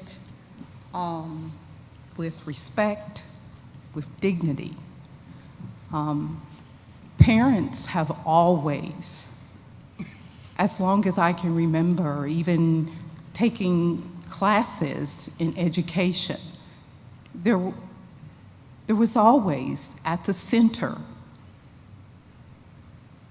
our parents and building that relationship with parents. And I believe that our school division, our county, has always held true to that our parents have a say, their voices are important, their voices matter, and we value them. So I'm pleased to see that our policy continues to uphold those same beliefs and values that we have always had in Bedford County Public Schools and among our instructional staff members. That's all I wanted to say regarding that. Thank you, Ms. Harrison. Any further questions, comments? Okay, I have a motion on the floor with a second. Barring no further discussion, I'll call for a vote. All those in favor signify by saying aye. Aye. Opposed? Policies are approved. Okay, moving on to item 11, Superintendent's Report. Dr. Bergen. Yes, Madam Chair. So first off, while not pictured on this slide or within the presentation, I would like to note that the General Assembly has recognized October as Disability History and Awareness Month to promote a culture of mutual respect, understanding, and equal opportunities for all. So we will include a slide next month to capture how our students will be learning throughout this month more about the successes, contributions, and achievements of Virginians with disabilities. Next up, whoever's advancing, if you could go to the next slide. As pictured on this slide on the left, exposing our students to career and technical education is a priority for this school division. In fact, it's the heart of Goal 4. So this year we partnered with the Bedford Area Chamber of Commerce to host a CTE Expo for all 700 of our 7th grade students. In addition to touring Susie G. Gibson Science and Technology Center with the ROTC cadets serving as tour guides, our 7th grade students had the opportunity to speak with a variety of CTE educators and business professionals. We'd like to thank our partners at the Chamber for their assistance in organizing this event, and to all of the generous sponsors for their financial support in providing a t-shirt for every one of our 7th grade students to commemorate the day and their learning. As pictured on the right-hand side of this slide, we had a group of juniors and seniors participate in the first Bedford One tour for this school year. As you might recall from last year, these tours are intended to offer new experiences for our students, ONE, hence the acronym ONE. The first outing included a tour of Terry Volkswagen Subaru and Forest, a surprise sweet treat from the Ice Cream Man, and a tour of Wicked Diesel. Any junior or senior who's interested in signing up for the next Bedford One tour, please see your career coach or school counselor. And many thanks to the Bedford County Economic Development Office for their partnership in organizing these events. Speaking of great partnerships, we cannot leave out celebrating our Bedford's Best recognitions, which are made possible with the generous support of the Bedford Area Education Foundation. Last month, it was my pleasure to surprise Hannah Overstreet, Montvale Elementary School's nurse, who was nominated for her loving care of the students at the school. As one person who submitted a nomination said, she treats every child like they're her own child. I also enjoyed surprising Simber Croft at Liberty Middle School. She received numerous nominations that highlighted her dedication to the school's FFA program. Anyone who would like to nominate someone in your school's community for recognition as being one of Bedford's best, please visit our school division website, simply click on the link and make your nomination. Speaking of recognitions, National Custodian Day was held earlier this month on the 2nd of October. Custodial work is often a thankless and tiresome job, but we are so appreciative of their hard work and dedication to our students and staff. We're also celebrating our food services staff this week as part of National School Lunch Week, which is an annual observance to highlight their positive impact on students' overall well-being. Without our great custodial and food services staff members, we simply could not operate our schools. Last month, we celebrated Blue Star Welcome Week to recognize our military-connected families and their oftentimes multiple transitions into new communities. Every year, approximately 600,000 military-connected families are required to relocate, and children having to adjust not only to new neighborhoods but new schools. This can be very challenging, stressful, and sometimes isolating. So we want to be sure that we're providing a warm welcome for all of our new military families in appreciation for their sacrifices. This week was also Fire Prevention Week. Bedford County Fire and Rescue would like to emphasize for all students and their families the importance of 3 things that are listed on this slide when it comes to safety in the kitchen. Thank you to our first responders for your help in educating our students in how to be safe at home as well as at school. Hispanic Heritage Month is an annual celebration of the history and culture of the U.S. Latino and Hispanic communities, and this year the celebration runs from September 15th through October 15th.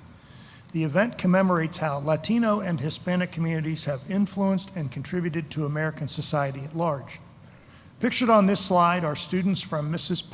Pellicer's Spanish class at Stanton River High School who were learning about Los Quince Años, or quinceañera, a valued tradition that celebrates a young girl's new milestone into adulthood. Earlier this month, I had the privilege of speaking at the Bedford Area Educational Foundation's annual breakfast. This event was a display of gratitude for the financial contributions of the many sponsors of the foundation who support the innovative ideas of our creative teachers. The room was full of sponsors, educators, and community partners who all believe in our teachers and their love for education. Our many thanks to the sponsors as well as to the board and the leadership of the Bedford Area Educational Foundation for their support of our teachers. And finally, here are the 3 things you need to know. If you just hear number 1, I'm going to be really pleased. Number 1, this Saturday, we are holding a bus driver recruitment event at Liberty High School from 9 a.m. to 11 a.m. right here, Liberty High School in the parking lot. Folks, we are in desperate need of substitute bus drivers. While we're very fortunate to have enough drivers to cover all of our bus routes on most days, we do not have coverage when a driver calls in sick or has an appointment or otherwise is not available to drive their route. If you know someone who's looking to drive part-time, and I mean even 1 day a week or just mornings or just on days that begin with T. Anybody that wants to drive on any part-time basis, we'll take them. We'll certainly take full-time people as well. We provide paid training. If you're not sure you're up for it, come out on Saturday. Have breakfast on us. Buses will be in the parking lot. We're going to let anybody who shows up drive the bus around in the parking lot so you can see just how easy it is to drive the school bus. And then we're going to have HR staff on site to process your application and get you started on your training. Saturday morning, 9 to 11, Liberty High School. For all of our staff who are listening, we've said it, but I'm going to repeat it again. If you refer someone to us and we hire that person and they drive with us for 3 months, we're going to give you a $500 bonus. So if you know someone from church, you know someone from your neighborhood, you have a family member, you want to corral your spouse into doing it, $500 to any employee who refers someone to us that we end up signing up and they drive for us for 3 months. Number 2, the end of the first grading period was today. So report cards will be going home next Thursday, October 19th. Elementary school parents, please remember that your report cards are going to look a little different than they have in past years. We ask all parents to please speak with your student's teacher should you have any questions about the grades which your child has earned through the first 9 weeks of the school year. That's report cards next Thursday, October 19th. Don't let them hide them. And lastly, students will have an extended weekend at the start of November. Parent-teacher conferences will be held on Monday, November 6th, and of course, Election Day is Tuesday, November 7th. While students will not report to school on these 2 days, our teachers are looking forward to meeting with and speaking with their students' parents on that Monday, and teachers will have a virtual workday on that Tuesday. Madam Chair, that concludes my comments. Thank you, Dr. Bergen.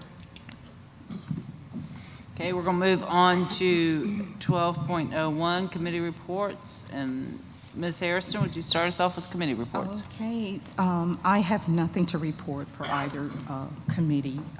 Since the last meeting, we haven't met, so no. Okay. No updates. Okay. Dr. Mealy? We had a finance committee meeting, but I think Mr. Hagler presented everything that was at that meeting. Do you want the Roanoke Valley Governor's School at this time? If it's a committee, yes. It's, yeah, okay, well, it's a board. Yes. Okay, so we had our meeting on October 2nd. Just a few little things. The current enrollment at the Governor's School is 268. Just to make sure you understand, last year it was 245. So it had really dropped quite a bit. And they're projecting even more students next year. So we were really pleased. The sweet spot for the Governor's School is around 273 to 75. They are really doing a lot to try to help students matriculate into the Governor's School with a lot of ease. They're doing enhanced efforts to support college applications for our seniors. They're really, first-year students, they're helping them to transition. They're really monitoring their progress very carefully. They're having Mrs. Jenkins out there started a Female Strong club to help minority students feel comfortable seeking careers in the area of STEM. The careers that are available through STEM. So they're really doing a lot of really great things out there. I would tell you that their project forum is February 3rd. And if you've never been to that, I'm telling you, one of those students somewhere has a cure for cancer locked up in their heads. The projects they work on are utterly amazing, something that is well worth the trip. And then their senior dinner is May 6th. That's also a really wonderful event at the Hotel Roanoke. Just to let everybody know who may be interested in this, applications are available online, along with the video from the director, Mr. Levy, in case the family can't come. You can view this online, and all the information is there. We want to try to ensure as a board that there are no barriers to students and families who are interested. Okay, thank you, Dr. That's all, Mealy. Madam Chairman. We haven't had a facility meeting since our last meeting, so Okay. no update. Mr. Hill? No committee meetings updates. Oh, wow. Mr. Nelms? No real updates. We did have a CTE committee meeting, it was the 28th of September. Our next date, Kristen, do you remember what date they said for October? Did he say it was going to be emailed to us? Yes. Okay, so Well, just waiting on yesterday, that. neither one of you showed up. Yes. So just waiting on that date, but that's all I got from committee. He's still looking it up? Okay. Okay, Mr. Daniels? We're good. Okay, and I just had one question. Dr. Woodford, I believe Ms. Bratton got in touch with you about the quiz show, and she was going to go look at the studio Yes, on Monday. She and Mr. Wilson have an appointment together. on Monday. Yes. Okay, thank you. Mr. Daniels? All right. I really feel like this board has been proactive as far as it comes to policy. I think that really gives our kids the best chance to be successful. I want to thank Mr. Hill on the IGA committee, as well as the rest of the folks that are there from central office in helping to craft the policies that ultimately we adopt. In addition, the feedback and suggestions from the rest of this board has definitely been helpful in moving policies along. These policies allow our teachers and staff to focus on results. Another major area that we continue to address has been CIP. You hear a lot about it. We are trying to do everything in our power to get projects done and done correctly. Many of these projects, as you know, have been years in the making or even decades in the making. We're committing to not kicking the can down the road and attacking what we can. It's important that on these projects that we look at them using cost-benefit analysis. Sometimes we're presented with options that may sound good, but they're not practical. Other times we're presented with options that, while they appear to save money on the surface, with a deeper dive you can see that it will cost us much more money in the long run, which can put us right back in the same position that we're already in. We all know that money is a finite resource, and unlike other government entities, we cannot print our own, nor should we. They shouldn't print it either. It's important that we continue to prioritize what needs to be done, and we take a good hard look at other items that may not benefit Bedford County Public Schools in the long term. I'm thankful that this board prioritized much-needed projects at Liberty High School and Stanton River High School. Our list of items to get repaired and upgraded is long, and many are overdue, but Mr. Hagler and the Facilities Committee work hard to provide us all the information that we need to make the best decision we can. Sometimes I've been asked why these upgrades are necessary, and do people really care what the schools look like? For the most part, the answer is yes. I can speak for myself that when I pick a project option that needs to be done, don't just shoot from the hip. There's only a certain amount of dollars in the pot, and it would be a waste of taxpayer money to do 10 projects poorly or haphazardly, or by taking the cheapest approach on paper, but does not get us the result that's ultimately needed. It's a much better use of funds to do less of those projects, even if it meant the same price, but doing it correctly and saving money over time. That longer-term thinking may be hard to swallow for some, knowing the price predicament that we're in, but spending less now to kick the can may end up costing us more. It's not smart business. Prioritizing should be based on overall need and overall impact to the schools and the community. I'm in the restaurant industry. Restaurants are many times judged by how clean their bathrooms are. If there's a spill in the lobby and the crew comes out to clean it, how clean is the mop bucket? If something is in disrepair, there's a good chance that other aspects of the business could also be in disrepair. Like it or not, when people are making decisions about moving to a certain area in the county, or just the county in general, if they have children, they look at the shape that the schools are in. They look at what policies that they have in place, how the schools are ranking as far as grades, and of course, how are the facilities. It's important that here in Bedford County we remain an attractive option. This helps bring jobs and helps bring investment in the county. This equates to more demand, which would lead to higher home values and higher home equity. And it follows it would lead to more revenue for the county and our schools. It's a long-term play, and that is sometimes difficult. Ultimately, I think it's the right move to make. I'm proud to move forward on projects when we can, and my commitment is always take a pragmatic, devil's advocate approach. But I'm always going to try to do the right thing with the taxpayer money, because like I said, that's a finite resource. Finally, pumpkin spice latte season is also voting season, and it seems like we just did this, but here we are again. Early voting has started, so make sure if you have not gotten to the polls already that you get out. We're blessed to live in a country where you have a say in your government.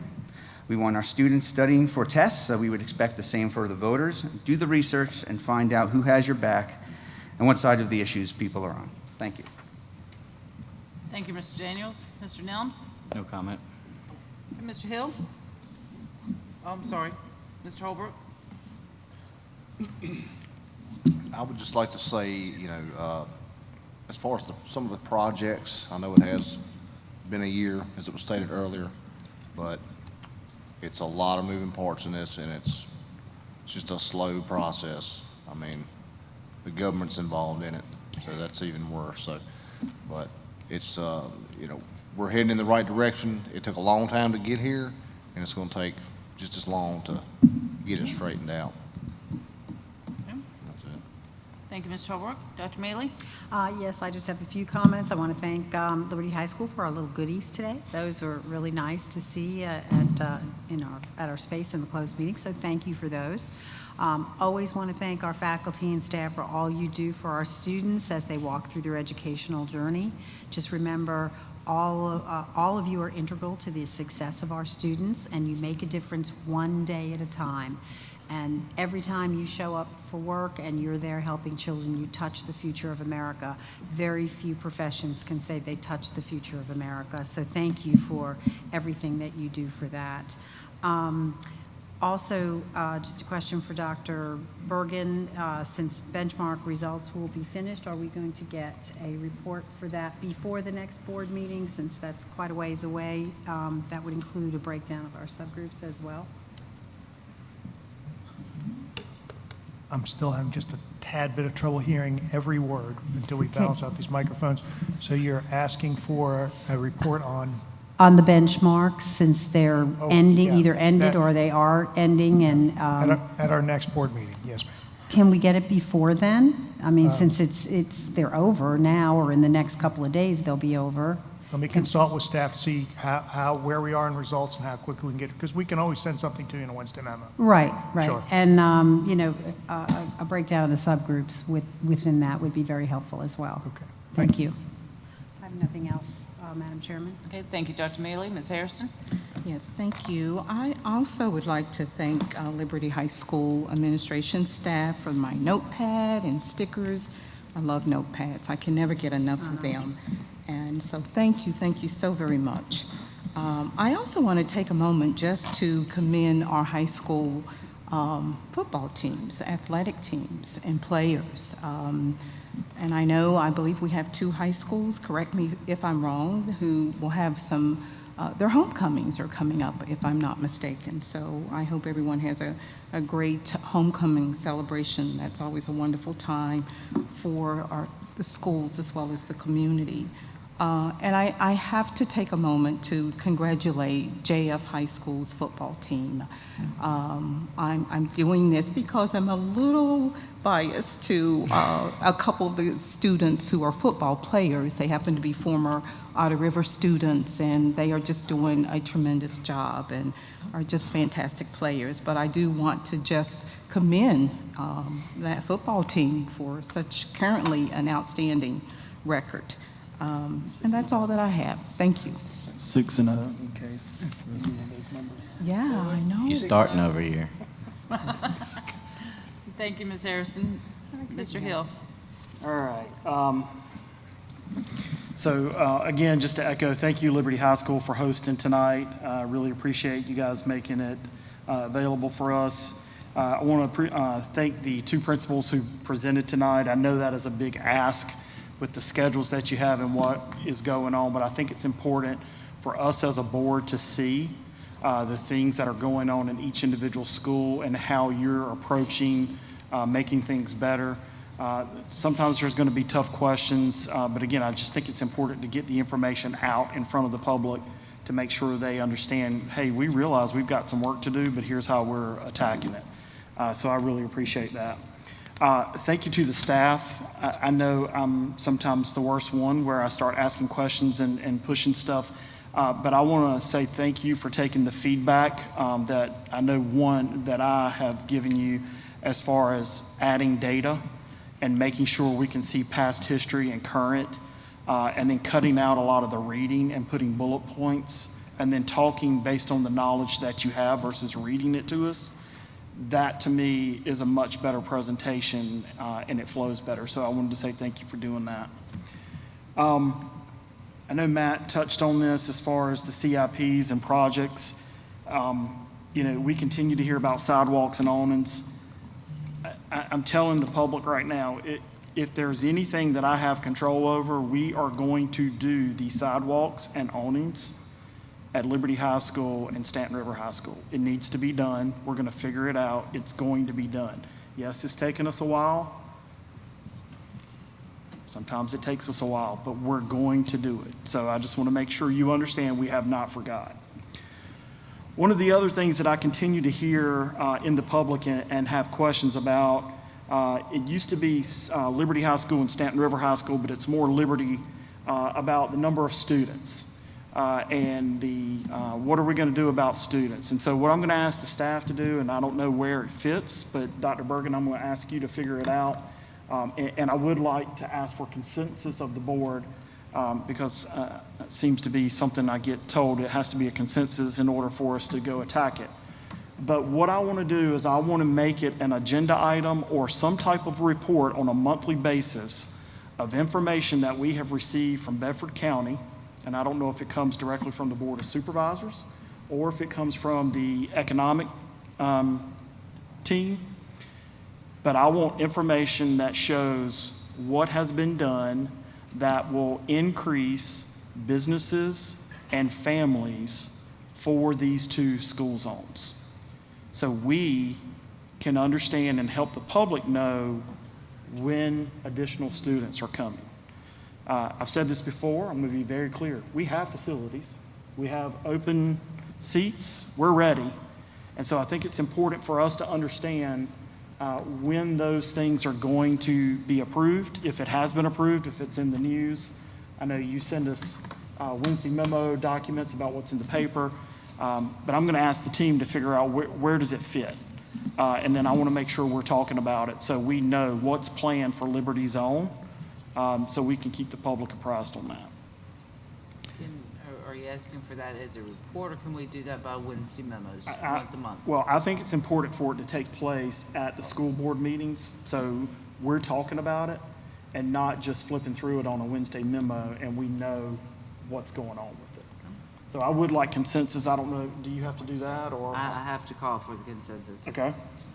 Okay, so, Ms. Harrison, what do you think of the idea of putting a month, having a report kind of once a month from economic development to see how we're standing? I'm fine with that. Okay, Dr. Mealy? I'm fine with it as long as it doesn't really encumber our staff too much. I guess that would be does anybody have any clue?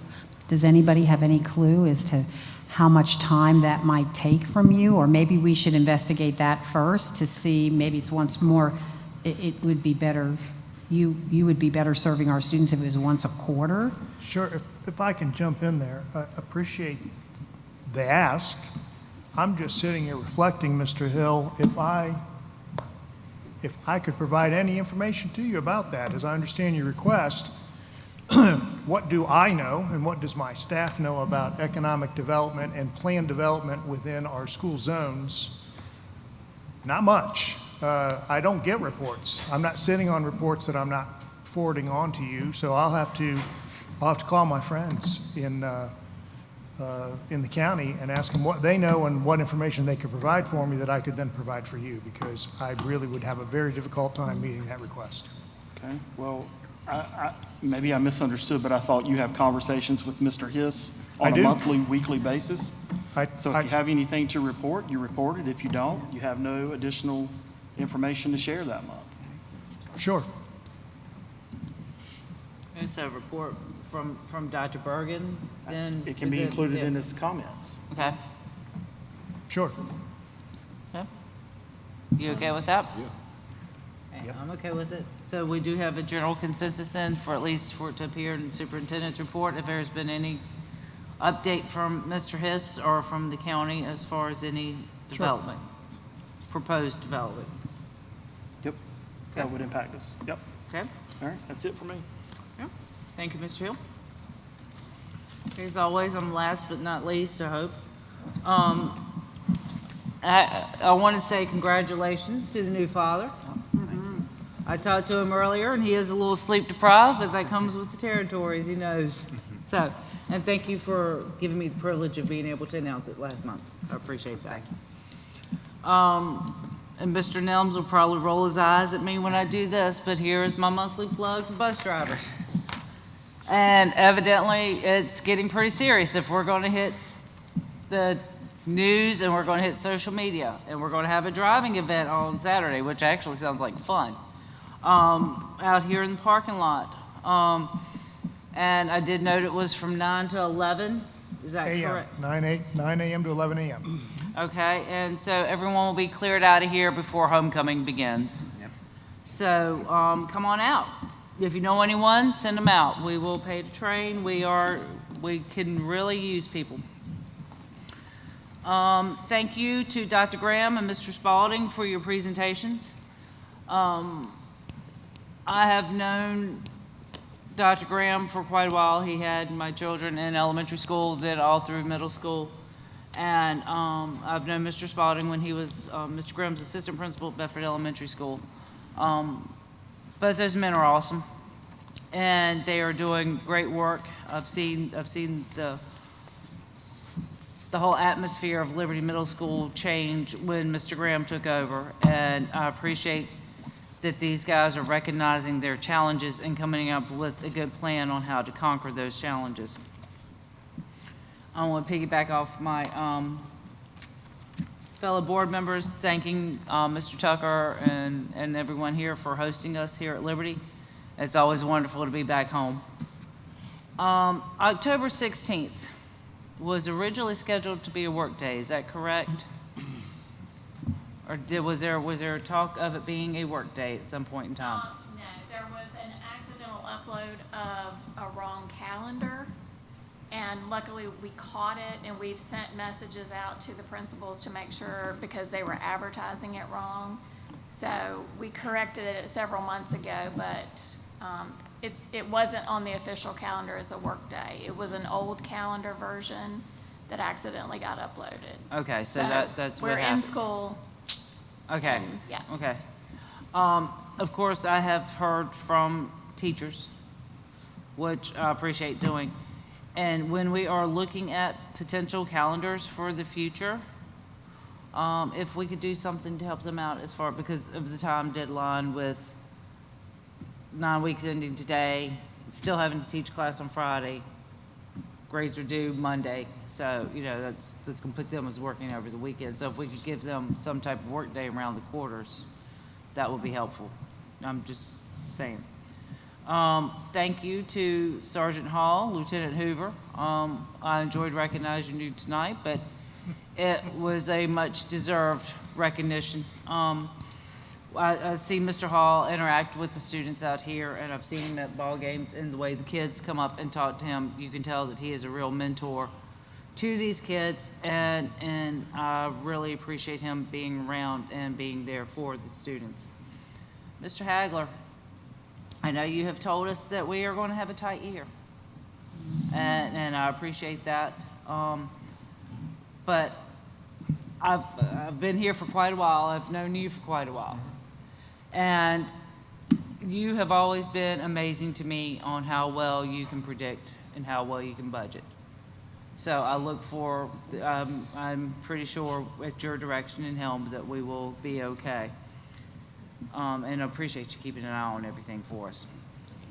I want to piggyback off of Mr. Daniels when we're talking about the CIPs, and I understand everybody thinks that, and it's quick to say, if you're not getting instant gratification, it's quick to say that we're dragging our feet. Again, as I just said, I've served 2 terms. I'm on year number 8. We are actually moving faster with these than I have ever seen. I know when you're dropping your kids off out here, I live the dream. I see it every day. When you try to find a parking space and you don't know where the lines are, I'm there with you. When you're worried about your kids coming to school and novice drivers picking a parking space and just trying to steer between invisible lines, that is understandable. When your kids are walking underneath these canopies and getting soaking wet, I get it. When they are embarrassed by how bad this campus looks, I get it. But know that we are working. We are getting it done. It will be done. Just have some faith. I know with prior boards, it's been hard to say to have faith, but have faith. We are here. We are going to get it done. And I said it before with Mr. Graham when he was here, school pride is vital to student success. If they're not proud of where they are, they're not going to be proud of the work they do for where they are. So we are committed to getting this done. And with that being said, I have nothing further, and this meeting is adjourned. I make a motion to adjourn this meeting.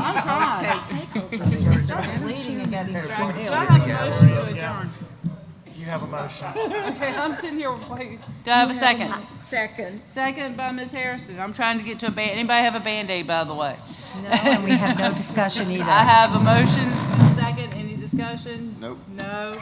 Call for a vote. All those in favor? Aye.